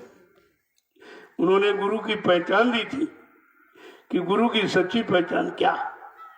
गुरु कोई दाढ़ी बाल का नाम नहीं, गुरु कोई लाल पीले सफेद कपड़े पहनने वाले का नाम नहीं, गुरु कोई छापा तिलक जनेऊ चंदन बंदन लगाने वाले का नाम नहीं, गुरु कोई जात बिरादरी का नाम नहीं, गुरु कोई जमीन जायदाद घेरने वाले का नाम नहीं, गुरु कोई चेला बनाने वाले का नाम नहीं, और चेले से मान सम्मान धन दौलत सामान लूटना ये गुरु का काम नहीं है। क्या लिखा उन्होंने, हरे शिष्य धन शोक न हरई, सो गुरु घोर नरक में पड़ई। अगर कोई किसी को चेला बना रहा है केवल मान सम्मान सामान धन दौलत लूटने के लिए, गोस्वामी महाराज ने क्या लिखा, ऐसा गुरु रो रो घोर नरक में जाएगा। वो तो नरक में जाएगा और तुमको भी वहीं घसीट के ले जाएगा। अरे भाई, जहां गुरु जा रहा वहीं तो घसीट के ले जाएगा तुमको। देखो कितना साफ साफ दिया। गुरु का काम क्या है, शोक हरई। शोक माने दुख तकलीफ, मुसीबत आपत्ति, बीमारी महामारी, लड़ाई झगड़ा, दैवी को दुर्घटना, अकाल मौत, जो इनको खत्म कर दे वो गुरु है। ये गुरु की परिभाषा बताई, उसको भी तो हमने आपने नहीं पढ़ा। अगर पढ़ लेते तो अपने सच्चे गुरु को छोड़कर और नकली गुरुओं के पास कभी नहीं जाते, कभी उनकी बात नहीं सुनते। यही तो चीज समझनी चाहिए थी। पूरा परिचय दिया उन्होंने, ऐसा नहीं रखा। सबसे बड़ा मानव जीवन का दुख क्या है, जन्मत मरत असे दुख हुई। जो जन्म मरण की असहनीय पीड़ा को हर ली, न जन्म होने दे न मृत्यु में आने थी, जन्म मरण से छुटकारा दिला दे। गुरु का ये काम, ये जो काम तुम्हारा कर दे वो सच्चा गुरु। तो ये तो सब जानकारी आपको लेनी चाहिए थी, लेकिन कोई जानकारी आपने ली नहीं। इतने पहले से तुम्हारे घर में रामचरितमानस लिखवा के रखवाई गई, आज समाज परिवारों में अखंड पाठ भी चल रहा, लेकिन समझ कोई नहीं था, क्योंकि वो अक्षर जो अक्षर में लिखा है वो संतों की शब्द रचना है, वो शब्द ज्ञान है जो अक्षर ज्ञान लोगों ने समझ बैठा, वो पढ़ लिया, रट लिया और सुनाने लगे, अपने जीवन में कुछ नहीं उतारा, तभी तो उस लाभ से वंचित रह गए। जब उनको नहीं मिला तो तुमको कैसे दे पाएंगे? ये सब जानकारी हमें आपको रखनी चाहिए। तभी तो महापुरुषों ने लिखने में, बताने में कोई कसर नहीं रखी। वो जानते कि कलयुग का जीव बहुत कमजोर है, अल्पायु, अल्पज्ञ, भोगी, विलासी है, और ये जरा सा अगर वचनों से अलग कर दिया जाएगा तो फंस जाएगा। इसीलिए उन्होंने जानकारी के लिए सबको लिख करके रखा रामचरितमानस में। अगर उत्तरकांड आप पढ़ लें तो तुम्हारे पास सारे प्रश्नों का उत्तर तुम्हारे पास हो जाएगा, सारी समस्याओं का समाधान तुम कर लोगे, क्यों उसमें ये सब लिखा हुआ है। लेकिन ये तो किसी ने कुछ बताया नहीं, कि बेचारे बाँचने वाले, पढ़ने वाले, रटने वाले, सुनाने वाले तो ये सब जानते नहीं। वो तो जो कोई अपनी करनी में उन वचनों को उतारेगा वो असली लाभ आपको बताएगा कि भाई इससे लाभ क्या है। क्योंकि गोस्वामी महाराज ने जब इनको समय के गुरु मिल गए, नरहरिदास, बड़ी खोज किया, खोजत खोजत मिले सदगुरु, मिल गए तो उन्होंने नाम दान दे दिया, नाम युक्ति। यद्यपि ये सब पूरे होते, इनको लेने की जरूरत नहीं है, लेकिन गुरु की मर्यादा को कैसे रखा जाए, मृत लोक के जीवों को गुरु की महिमा, गौरव गरिमा कैसे समझाई जाए, इसलिए पूरे होते हुए भी गुरु करते, गुरु की मर्यादा को कायम करते। उन्होंने जुक्ति दे दी, बस उसी में लग गए, जुट गए। क्योंकि इधर तो उन्होंने अपने जीवन का पूरा गंदा इतिहास सब लिख डाला। गोस्वामी महाराज ने सबको लिखा कि मेरे जैसा खराब कोई नहीं था, मौसम कौन कुटिल खलकामी, कहना मेरे समान ऐसा कोई था ही नहीं। जब हम पर गुरु ने दया कर दी और हमारा काम करा दिया तो क्या तुम्हारा काम नहीं होगा? लेकिन तुमको अपने गुरु सदगुरु पर विश्वास होना चाहिए, और जब नाम की जुक्ति मिल जाए बस उसी की कमाई में जुट जाओ। दाम की कमाई करके आपने देख लिया क्या मिला, चाहे करोड़ 10 करोड़ इकट्ठा कर लो, तुम्हारे काम आने वाला एक पाई भी नहीं।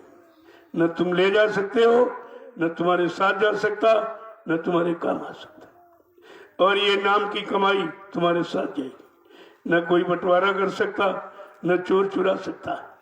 ऐसी है कमाई करने का आदेश। संत सदगुरु ने हमें आपको नाम का आधार पकड़ा दिया कि ये नाम की कमाई सर्वोपरि है और इसे कोई चुरा भी नहीं सकता। ये तुम्हारे ही काम आएगी, किसी के काम नहीं आएगी। कितनी बड़ी चीज मिल गई, फिर भी आपने उनको समझी कहा कि संतों की महिमा भी, कि कहीं कोई अपने नाम के आगे संत न लिखने लगे तो धोखे में लोग बेचारे फंस जाएंगे।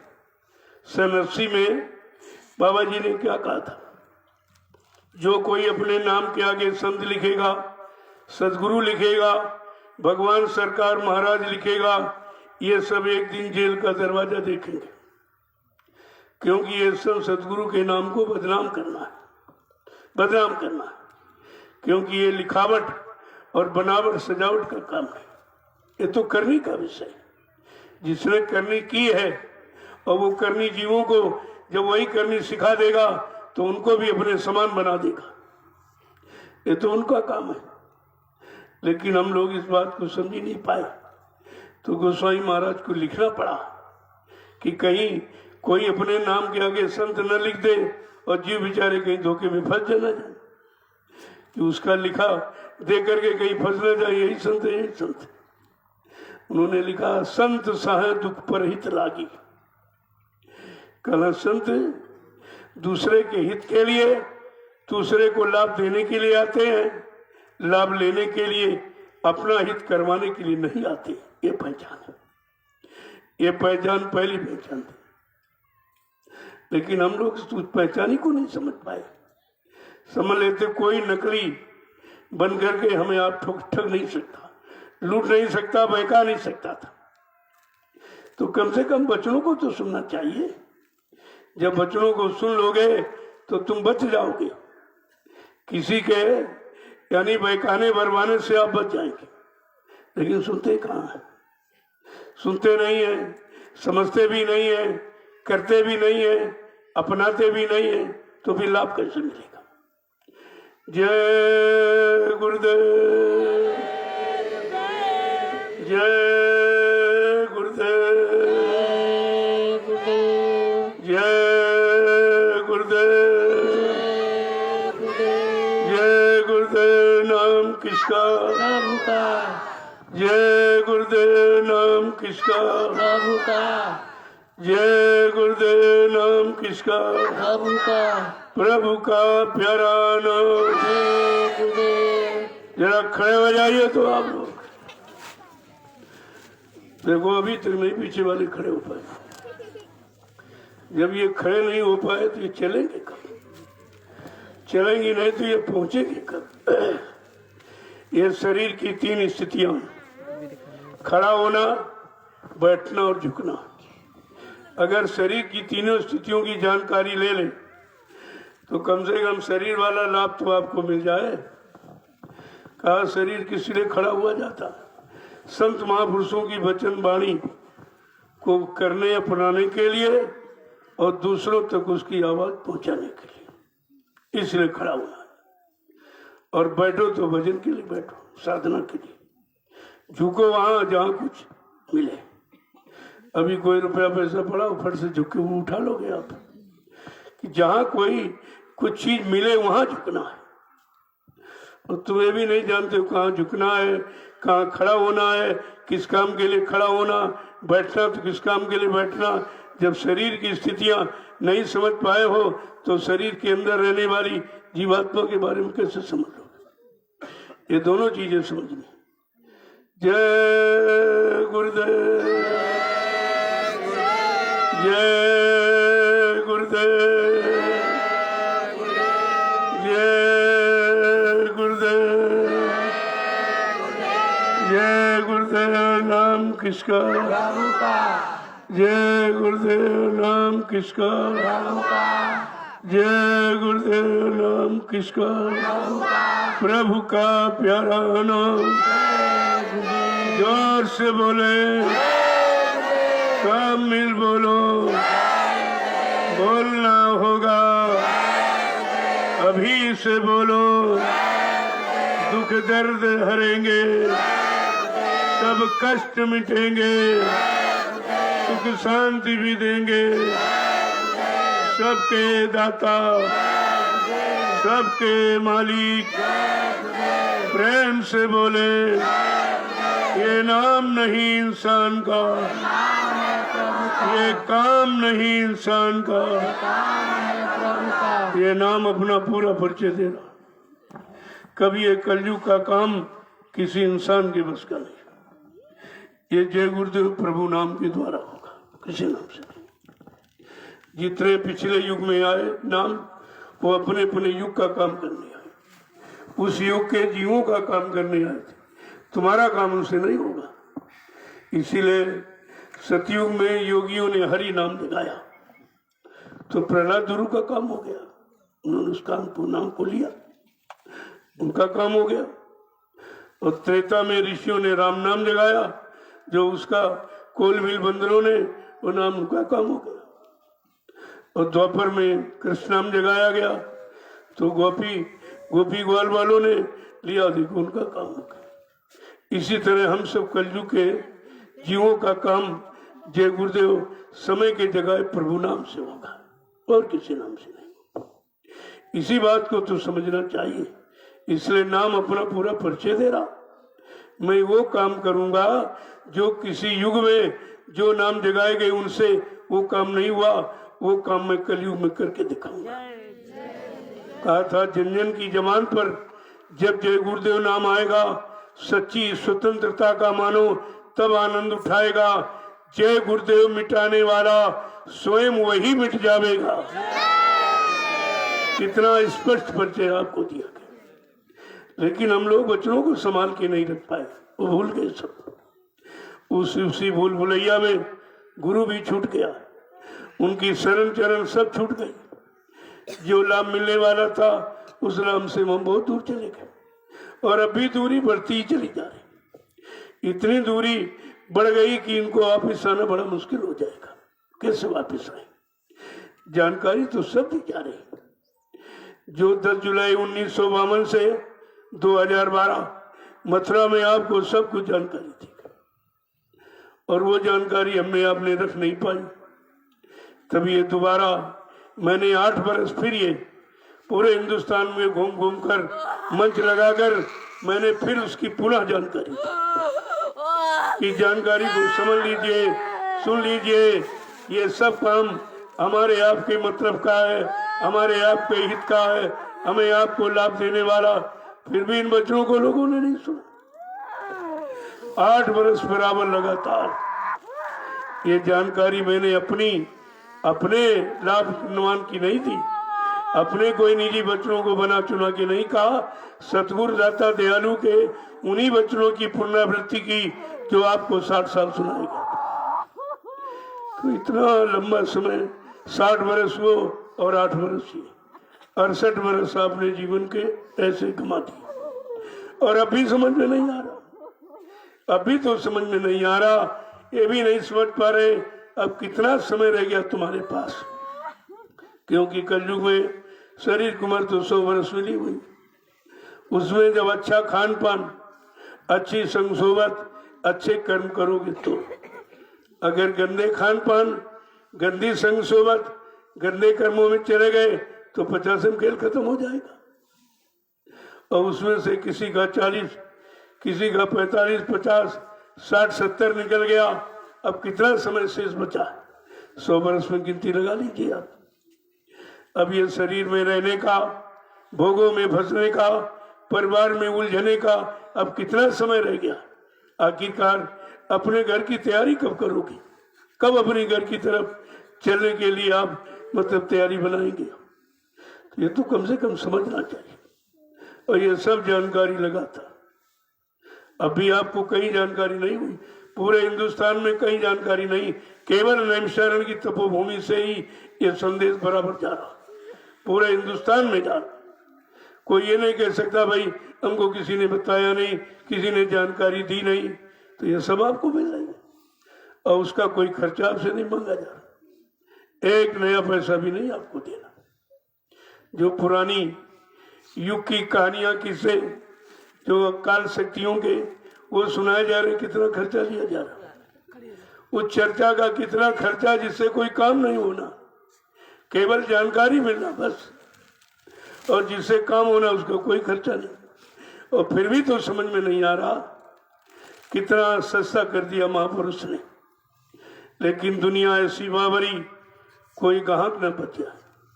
इस सरल युक्ति को कोई लेने वाला नहीं, कोई करने वाला, कोई लाभ उठाने वाला है ही नहीं। लेकिन वो अपना काम बराबर करते रहते हैं, अपनी फर्ज अदायगी बच्चों को किसी के द्वारा जरूर प्रसारित कराते रहते, जानकारी देते रहते। कहा था कि भगवान राम काम करने आए तो 16 कला से, कृष्ण आए तो 64 कला से आए, वो भी केवल काल का काम, दयाल का काम करने नहीं आए। लेकिन दयाल असंख्यों कलाओं से आया हुआ है, जिसकी शक्तियों का कोई पारावार नहीं है। इतनी शक्तियां का जब संत महापुरुष अपने मंडल से, अपने लोग से चलते हैं तो बीच के लोगों से अच्छी अच्छी शक्तियों को साथ में पकड़ के ले आते, उन्हीं के द्वारा काम कराया जाता। वही शक्तियां काम करती हैं, उन्हीं शक्तियों का इतिहास बनता है, उन्हीं के लोग पूजा करते। संतों ने तो अपनी पूजा कभी नहीं कराई, गुरुओं ने कभी अपनी पूजा नहीं कराई। भगवान राम की पूजा हो रही, लेकिन उनके गुरु वशिष्ठ और विश्वामित्र की कोई पूजा नहीं करता, कोई उनके नाम का मंदिर नहीं बना। तो गुरुओं की महिमा तो आप समझिए पहले। भगवान कृष्ण की पूजा हो रही, लेकिन उनके गुरु संदीपन जी की कोई पूजा नहीं करता। संत अपनी पूजा नहीं कराने आते, अपने नाम का प्रचार करने नहीं आते, अपनी जानकारी देने नहीं आते। हम सब जीवात्माओं को जगाने के लिए उसको उसके घर की जानकारी देकर उसको घर पहुंचाने के लिए आते। उनका ये काम होता है, वो अपनी जानकारी कभी नहीं देते। इसीलिए भक्तों ने अपनी जानकारी, शिष्यों ने अपनी जानकारी नहीं। क्यों? भक्त और भगवान उनकी कोई जाति नहीं है, उनका कोई एक मजहब धर्म नहीं है, उनका यहाँ से कोई रिश्ता नाता कुछ नहीं होता। भक्त केवल भगवान को जानता है और भगवान भक्त को पहचानता है, बस उनकी इतनी पहचान होती। ऐसे साध और गुरु की, गुरु साध को पहचानता है और साध गुरु को पहचानता है। उसके सिवा साध और कोई काम करता ही नहीं। कोई अपनी मजदूरी, अपने नाम, कोई जात गांव का प्रचार थोड़ी करता। वो तो सतगुरु की अखंड वाणी, गुरबाणी का प्रचार करने के लिए आए हैं। उनको गुरबाणी प्रचार करने का आदेश है तो उनका प्रचार करें, कोई अपना प्रचार करेंगे।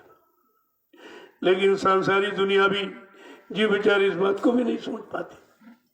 जय गुरुदेव। अब आप आए हो यहाँ तो कोई न कोई सेवा जरूर करो।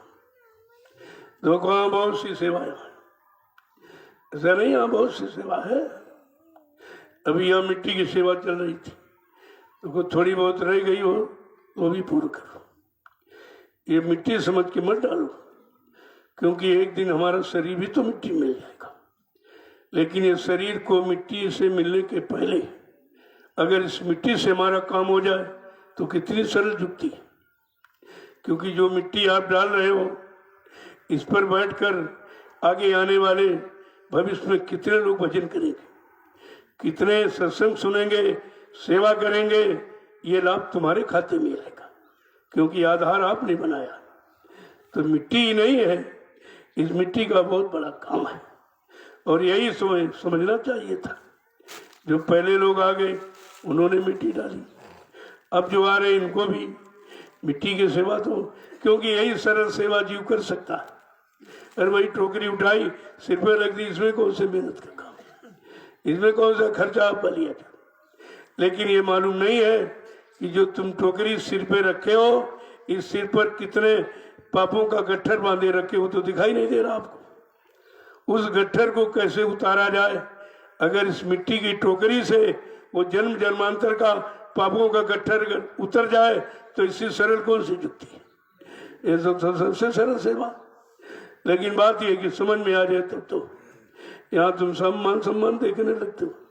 यहाँ कपड़े लेते कोई अच्छे पहन के आ रहे हो तो कपड़े ते सेवा नहीं करने देंगे, तुम कहीं गंदे हो जाएंगे, तो कपड़े भी तुमको सेवा शुरू करेंगे। इसलिए यहाँ बिल्कुल सादगी में, यहाँ कोई बहू बन के नहीं, बेटी बन के आए। कोई जेवर फेवर ये सब यहाँ पहनने की जरूरत नहीं है। जब तुम्हारा नुकसान हो जाता और बाद में तुम रोते हो, फिर बाद में सत्संग पर दोष लगाते हो, हम सत्संग में आए थे, ऐसा क्यों हो गया? अरे भाई यहाँ तो सब तरह के जीव आए हुए, और जो आया उसको भी लाभ मिलेगा।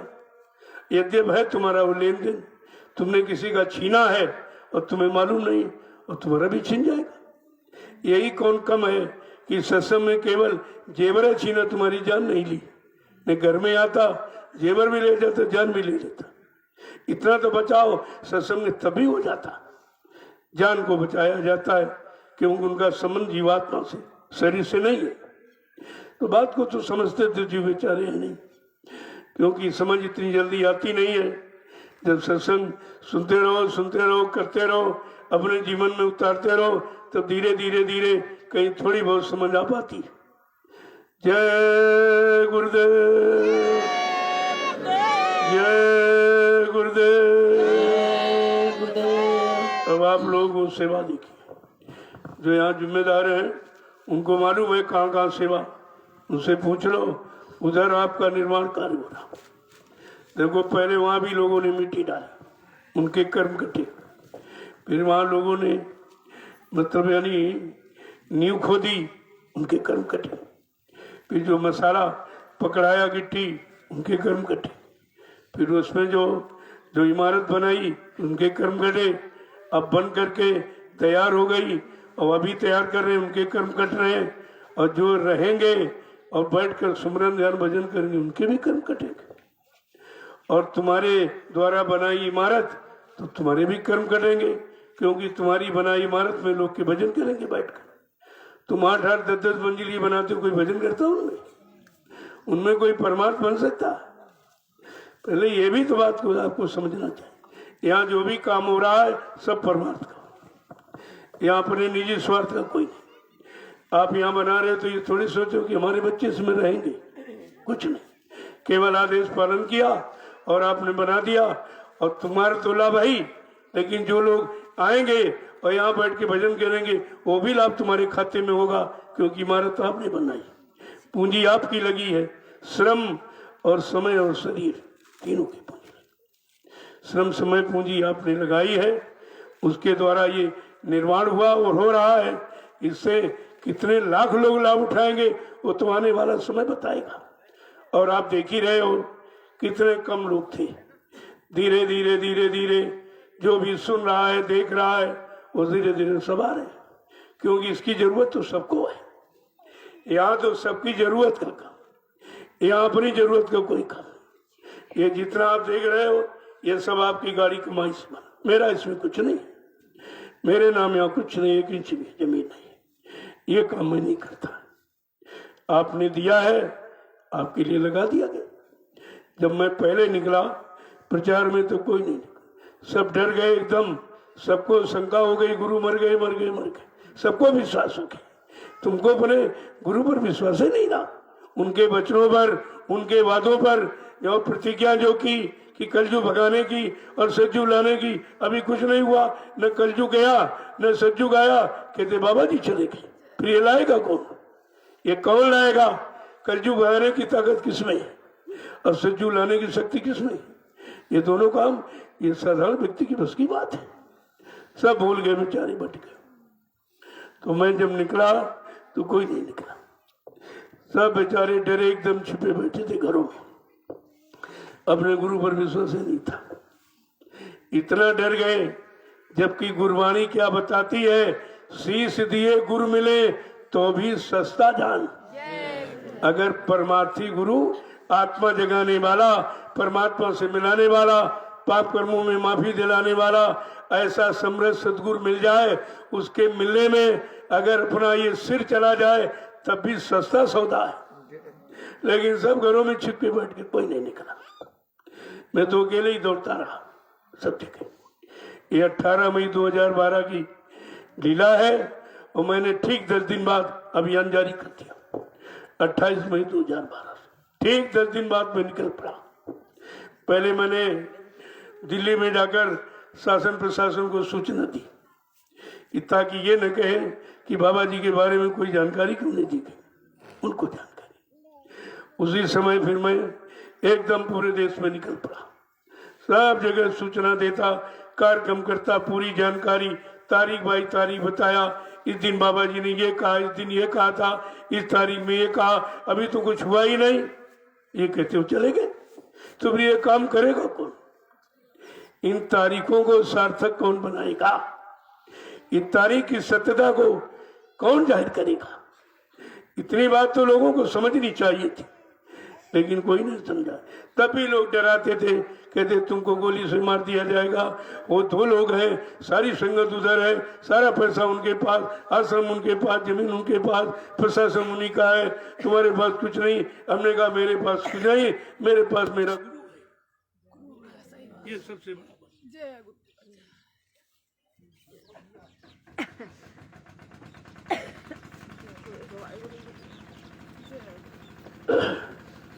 तो बड़ा लोगों ने भयभीत किया कि आपके गोली मार दी जाएगी, बम डाल दिया जाएगा, उनका प्रशासन आपको जेल में बंद कर दिया जाएगा। तो हमने कहा अगर सहयोग करना तो बात करो, कि डराने धमकाने वाली बात मत करो, मैं सुनने वाला नहीं हूँ। मैं बराबर ये जानकारी देता रहा, तब भी कोई नहीं निकला, किसी ने सहयोग नहीं दिया और आज भी कोई सहयोग नहीं दिया। जब 8 वर्ष में पूरे हिंदुस्तान में घूमता रहा, बड़े बड़े मंच लगाकर पूरे संदेश, पूरी जानकारी देता रहा, वो भी शासन प्रशासन से परमिशन लेकर। ऐसे नहीं, मैंने पूरी फाइल बना रखी, ऐसे नहीं मैंने कहा। उनकी मंजूरी लेकर, उनका सहयोग, उनका आदेश लेकर मैंने जानकारी दी है और आज भी दे रहा हूँ। न पहले मैंने बंद किया, न आज बंद कर रहा हूँ। इतना सब लॉकडाउन लगा रहा, लेकिन ये नैमिषारण्य से संदेश बराबर जाता। लोग कहते थे 10 आदमी इकट्ठा नहीं होंगे, 100 इकट्ठा हो जाए, बीमारी आ जाएगी। मैंने यहाँ तो आपको हजारों आदमी इकट्ठे करके दिखा दी। अभी बिहार में बक्सर जिले में अकबरपुर गांव में, जहाँ कितने लाख की भीड़ थी, सब ताज्जुब करके रह गए। हमने यहाँ कोई बीमारी नहीं आई, यहाँ बीमारी नहीं आई। बीमारी कहाँ आती है? जहाँ लोग गंदा खान पान करते हैं, गंदे कर्म करते हैं, बीमारी वहाँ जाती है। यहाँ ऐसा कोई काम नहीं, यहाँ सब शाकाहारी आते, कोई मांसाहारी शराबी का भी यहाँ नहीं आता।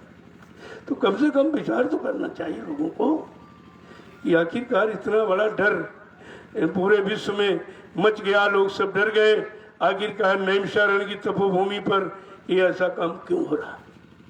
ये 88,000 ऋषियों की तपस्या का फल है, ये उनका फल है। इतने यानी इतनी बड़ी संख्या ऋषि मुनियों की इस भूमि पर तपस्या करने की रही, तो फिर यहाँ कैसे आए? ये प्रकृति यहाँ कैसे प्रकोप करेगी? वो तो प्रकृति के अनुकूल काम किया उन्होंने, प्रकृति को खुश करने के लिए ये सब काम तपस्या किया, तो प्रकृति इन पर कैसे नाराज होगी या इनकी भूमि पर ये सब काम कैसे अनैतिक करेगी? इसे सब विचार करना चाहिए था। जय गुरुदेव। और अब भी कोई मदद करने वाला नहीं, सब निंदा आलोचना बुराई करने वाले खड़े हो गए। लेकिन सदगुरु दाता दयालु के बचनों का प्रसारण करने का कोई नहीं खड़ा हुआ। अरे न खड़ा होते, कम से कम सहयोग दे देते। अगर ये गुरु परिवार का सहयोग मिल गया होता तो कुछ का कुछ हो जाता अब तक। तो अकेला मैं, हिंदुस्तान कितना बड़ा, अकेला कितना करूंगा? फिर भी मतलब मैंने कसर नहीं रखी है। 8 सालों में पूरे हिंदुस्तान में सब जगह खबर फैला दी, सबको जानकारी दे दी। अगर सबने सहयोग किया होता तो 45 करोड़ जिस गुरु परिवार में लोग हों, इतनी बड़ी संख्या, अगर ये सब लोगों ने साथ दिया होता, आज नक्शा कुछ और होता। सदगुरु का नक्शा बुलंद होता। आज कोई ऐसा नहीं जो मानता नहीं। लेकिन बात यह है कि जब परिवार के लोग इधर उधर बिखर जाते हैं तो परिवार की शक्ति छीन हो जाती, फिर पड़ोसी भी तंग करता, परेशान करने लगता है। बात तो सही है। इतना बड़ा परिवार 45 करोड़ का, जो किसी राजनीति नेता पार्टी के पास इतना जन समर्थन नहीं है और किसी धार्मिक मिशन के पास नहीं। इतना बड़ा परिवार भी सब विघटन हो गए, कोई इधर कोई उधर, कोई उधर कोई उधर, सब बिखर गए। और लिखा है कलयुग है संघ शक्ति, कलयुग में संघ संगठन ही शक्ति। इतना बड़ा संगठन बाबा जी ने तैयार किया और संगठन को हम लोग कायम नहीं रख पाए, संगठित नहीं रख पाए और सबने मिलकर विघटन कर दिया। कोई इधर ले गया, कोई उधर ले गया, कोई उधर बैकारा, कोई इधर भरमारा, सब तरह तरह से तमाम दुकानें यहाँ लगा दी। अरे इनसे काम नहीं होगा, काम तो जय गुरुदेव नाम से होगा, और वो भी नाम जिसने नाम जगाया उसके द्वारा होगा। कोई नाम कहने लगे तो उससे काम थोड़ी होगा। जिसने नाम जगाया है उस जगाए महापुरुष के द्वारा काम होगा, और ये काम किसी के द्वारा नहीं। आप देखते जाइए, धीरे धीरे सबकी समझ में आ जाएगा। नहीं तो कुदरत मजबूर कर देगी आपको, कुदरत मजबूर कर देगी। बाबा जी ने यही कहा, चलो भाई तुम धर्मात्मा महात्मा नहीं बन पाए, सच्चे ईमानदार त्यागी तपस्वी चरित्रमान नहीं बन पाए, तो तुम शाकाहारी बन जाओ, इसमें कौन सी आफत है।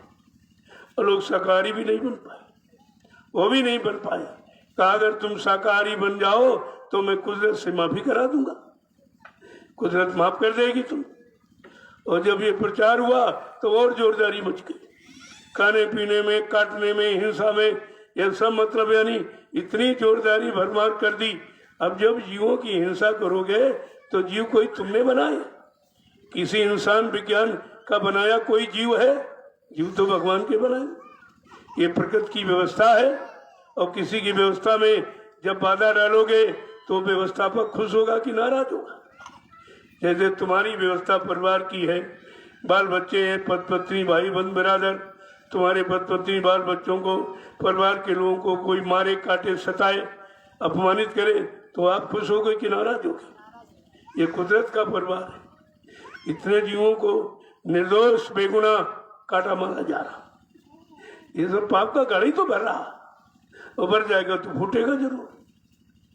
जो ये जीव तुम्हारा कोई नुकसान नहीं करते, फिर वो क्यों काट रहे हो, क्यों मार रहे हो? जब तुम किसी जीव को बना नहीं सकते हो तो बिगाड़ने मारने काटने का अधिकार किसने दे दिया? यही कुदरत की नाराजगी है। कहा तुमने मार काट हिंसा चोरी कत्लेआम व्यभिचार कुपचार जो किया, जो झूठ छल कपट बेईमानी छीना झपटी आपने की है, और इस मनुष्य मंदिर को मुर्दा मांस पशु पक्षियों का डाल के इसको गंदा किया, और बुद्धि नशा शराब को पी करके माँ बहन बेटी बहू की पहचान खत्म कर दी है। इससे कुदरत नाराज हो गई और कुछ करना चाहती है, और कुदरत का काम तुम्हारे हित में नहीं होगा। ये बराबर संदेश दिया गया। कहा अभी मैंने कुदरत से प्रार्थना की है कि भाई मैं अपने बच्चों को अभी गांव गांव शहर कस्बों में साकार का संदेश देकर भेजे देता हूँ। जब लोग साकार के संदेश को न सुने, न माने, न स्वीकार करें, न अपने जीवन में उतारे, फिर तुम्हारी इच्छा में वो करना। जब लोगों ने नहीं माना तो उन्होंने चार्ज कुदरत को दे दिया। और सन 80 से बराबर जानकारी दी जा रही कि अणुबम परमाणु बम एक सीमित क्षेत्र को हानि पहुंचा सकता, लेकिन अगर कुदरत नाराज हो गई, उसने कहीं कीटाणु बम छोड़ दिया तो सारी सृष्टि तबाह हो जाएगी, सारा विश्व परेशान हो गया। और अभी नहीं समझ पाए ये बीमारी है कि प्राकृतिक प्रकोप है, क्योंकि प्राकृतिक प्रकोप तो जानते नहीं, प्रकृति का संबंध उनसे है नहीं, प्रकृति के अनुसार कारनामे वो करते नहीं, खान पान करते नहीं, उनका तो प्रकृति से संबंध ही होना कोई मतलब है नहीं, वो रिश्ते नहीं रखता ऐसा कुछ। ये सब इसीलिए हो रहा। कहा था अभी तो कुदरत ने एक छोटा सा चुटकुला भेज दिया, उसी में सारा विश्व परेशान तबाह हो गया। अगर लोग शाकाहारी न हुए और जीवों की हिंसा और हत्या ये धार्मिक धरा भगवान राम की और कृष्ण की कर्म भूमि है और संतों की योग भूमि है, अगर इस पर से हिंसा और हत्या ये बंद न की गई और मुर्दा मांस और बुद्धि नशा शराब का प्रयोग न बंद किया गया, तो कुदरत ने ऐसी जानलेवा बीमारियां तैयार कर रखी हैं कि मिनट पल घड़ी नहीं लगे, गांव के गांव, मुल्क के मुल्क और देश के देश साफ हो जाएगी। तब तुम क्या करोगे? लोगों महात्मा सब बता देते, मानो न मानो खुशी आपकी तो तुम्हारे ऊपर है। ये भी कहा अभी वक्त गुनाहों का है, तू तौबा कर ले, फिर न कहना कि हमने सुना था पैगाम नहीं। ये किसी को बाकी नहीं रखा गया और अभी नहीं बाकी रखा जा रहा, बराबर संदेश प्रसारित हो रहा, जानकारी बराबर दी जा रही, ताकि कोई ये न कह सके कि अच्छे बुरे पाप पुण्य की रहम और हिंसा की कोई अशुद्ध अशुद्ध की जानकारी नहीं दी गई, बराबर आपको दी जा रही जानकारी। जय गुरुदेव, जय गुरुदेव, जय गुरुदेव। नाम किसका? प्रभु का प्यारा नाम। अब आप लोग चलिए देख लो कोई सेवा हो, उधर भी काम हो रहा है, उधर निर्माण का, उधर चले जाओ, कुछ इधर देख लो। इधर इतना भारी आपका ये मैदान है, इसमें कोई गंदगी न रहने पाए। फौरन एक बोरी उठाओ, कोई गंदगी इधर उधर पड़ी उसको उठाइए, गड्ढा खोद के डाल दो या जला दो उसको। ये भी तो सेवा है, ऐसा नहीं सेवा बहुत है, लेकिन करने वाले के लिए सब सेवा सेवा है, न करने वाले के लिए लाख बहाने हैं। कहते सेवा ही नहीं, सेवा नहीं, कौन सी सेवा नहीं? इतनी सेवा यहाँ है सब, और तुम सेवा को समझते नहीं। कितना रोड़ा ईटा गिट्टी तमाम यहाँ पड़ा हुआ, उसमें तुम्हारा पैसा लगा हुआ, तुम्हारी पूंजी उसमें लगी हुई, फौरन उठाइए एक जगह उसको रख दीजिए, ये भी तो सेवा है। ये सब सेवा ही सेवा तो है। लेकिन बात समझ में आ जाए, सेवा की और भाव बन जाए तो सब काम हो जाएगा। अब आप लोग चलिए, मैं देखो शाम को सबसे मिलता हूँ, ऐसा नहीं किसी से, सबसे मिलता हूँ और सबको प्रणाम करता हूँ, सबका दर्शन करता हूँ, सबको प्रसाद देता हूँ। ये तीनों काम कहीं नहीं हो रहा है। कहीं तुम चले जाओ हिंदुस्तान में, ये तीनों काम कोई प्रसाद ही नहीं आपको देगा। प्रसाद तो तुम लेके खरीद के ले जाते हो, वहाँ चढ़ाते हो, वो पुजारी उसी में से थोड़ा निकाल कर तुमको वापस कर देता और पूरा डिब्बा रख लेता, लेकिन अपनी तरफ से कोई प्रसाद नहीं। ये काम कहीं नहीं हो रहा। ये बराबर 8 वर्ष से लगातार, ये 9वां साल लग गया है, बराबर प्रसाद पूरे हिंदुस्तान में बांटा जा रहा। कोई बात तो जरूर है, आखिरकार प्रसाद क्यों दिया जा रहा? किससे बचाने के लिए, मतलब यानी किससे सुरक्षित रखने के लिए कोई ना कोई व्यवस्था तो रखी जाती है। अभी एक कार्यक्रम होने जा रहा है राष्ट्रीय, राष्ट्र के संदेश जाएगा, राष्ट्र के नाम। ये गणतंत्र दिवस 26 जनवरी के पावन अवसर पर देवरिया जिले की पावन भूमि पर ये राष्ट्र के हित में संदेश जाएगा और मिला जुला समाज परिवारों का भी होगा, वो दोनों तरफ का संदेश होगा। लेकिन आश्रमवासी कोई कहीं नहीं जाएगा, आपको यहीं रहना, क्योंकि तुम्हारा सब काम यही हो रहा। जो ये संदेश है वहाँ नहीं होगा, वहाँ आम सत्संग है, ये खास है। हमारा तो सब यही हो रहा। वहाँ कोई सेवा नहीं मिलेगी आपको, यहाँ सेवा भी। वहाँ लोग भीड़ भाड़ में भजन भी नहीं कर पाते, इतना शोर शराबा रहता। वो तो एक प्रचार का कि मतलब यानी सबके कान तक आवाज पहुंचा दी जाए। जो लोग नहीं आ सकते हैं किसी कारणवश, तो उनसे चल के मिल लिया जाएगा। पहली बात तो बुला लिया जाता, किसी समस्या में आपको देखा जाता है तो चल के मिल लिया जाता, तो वहाँ भी संदेश लोगों को मिल जाएगा। तुम्हें तो मिल ही रहा रोज, इसलिए आश्रमवासी कहीं नहीं। तुम कहीं चले जाते हो, बाद में कोई संकट आ जाएगी, फिर हम बात सुनने वाले नहीं हो कोई बात, क्योंकि तुम्हारा समय यही के लिए ठीक है। कहीं इधर उधर निकलने जाने का नहीं है। वो जिनको आदेश दिया गया वही जाएंगे। और कोई बांध जा रहा, फट से बैठ लेते हो, तुम्हें नहीं मालूम है कि कौन सी दुर्घटना हो जाए, तब फिर क्या करोगे, क्या करोगे उसमें? और बाद में तुम दोष लगाओगे, हम वहाँ जा रहे थे, ऐसा क्यों हो गया? तो बिना आदेश के किसी बांध पर कोई बैठेगा नहीं, क्योंकि तुम्हारा उस बांध पर बैठना उचित कि अनुचित है तुम तो जानते नहीं हो, और मना किया जाता तो मानते भी नहीं, और बाद में कोई नुकसान हो जाता तो शिकायत करते, ये नहीं हुआ, वो नहीं, ऐसा नहीं, ऐसा क्यों हो गया, सत्संग में ऐसा क्यों? तुम सत्संग के मुताबिक चलते ही कहाँ? तुम बच्चों को आदेश हुक्म को मानते नहीं हो, सब मनमानी करते हो। जय गुरुदेव, जय गुरुदेव, जय गुरुदेव। नाम किसका? जय गुरुदेव। नाम किसका? प्रभु का प्यारा नाम। अब आप लोग चलिए, देख लो उधर कोई मिट्टी की सेवा हो, थोड़ी बहुत रह गई है, उसको भी कर लीजिए। कुछ ना कुछ यहाँ सेवा जरूर करो, क्योंकि भंडारे की रोटी बड़ी कठिन है। कितने लाख लोगों का अन्न आता है, पता नहीं कौन कैसे दिया। और खा के आप सेवा नहीं करो तो बोझा लग जाएगा, फिर आप यही बोझा नहीं उतार पाओगे, और क्या करोगे? इसलिए भंडारे की रोटी खाओ तो कुछ ना कुछ जरूर करो, कोई ना कोई सेवा। अब तमाम लोग महिलाएं जाकर उसको मिट्टी को बैठे बैठे एक ईंटा ले लो, ऐसे ऐसे कूटो वहाँ बैठ कर। सर्दी में तो सर्दी भी छूट जाए, सेवा भी आपको मिल जाए। ऐसा नहीं कि सेवा नहीं है। अब तुम वो कोई बहाना बनाना चाहते हो, बात अलग की, कोई ना कोई सेवा नहीं। चलिए आप लोग उनको बता दो, इधर से मिट्टी आनी है, मिट्टी वाले मिट्टी हो, फावड़े वाले वहाँ चले जाए, वो बने। बाकी लोग जितने वृद्ध हैं, बूढ़े हैं, बुजुर्ग महिलाएं, वहाँ जाके एक ईंटा ले लें, धीरे धीरे बैठ कर उसको कूटिए मिट्टी, क्योंकि ये सत्संग स्थल है।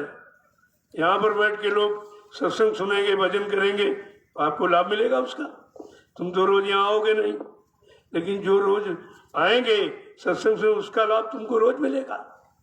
कितना सरल तरीका है और बड़ा लाभ पाने का लेकिन बात ही नहीं समझते थे। जय गुरुदेव। अब आप चलिए, मैं शाम को मिलूंगा सबसे।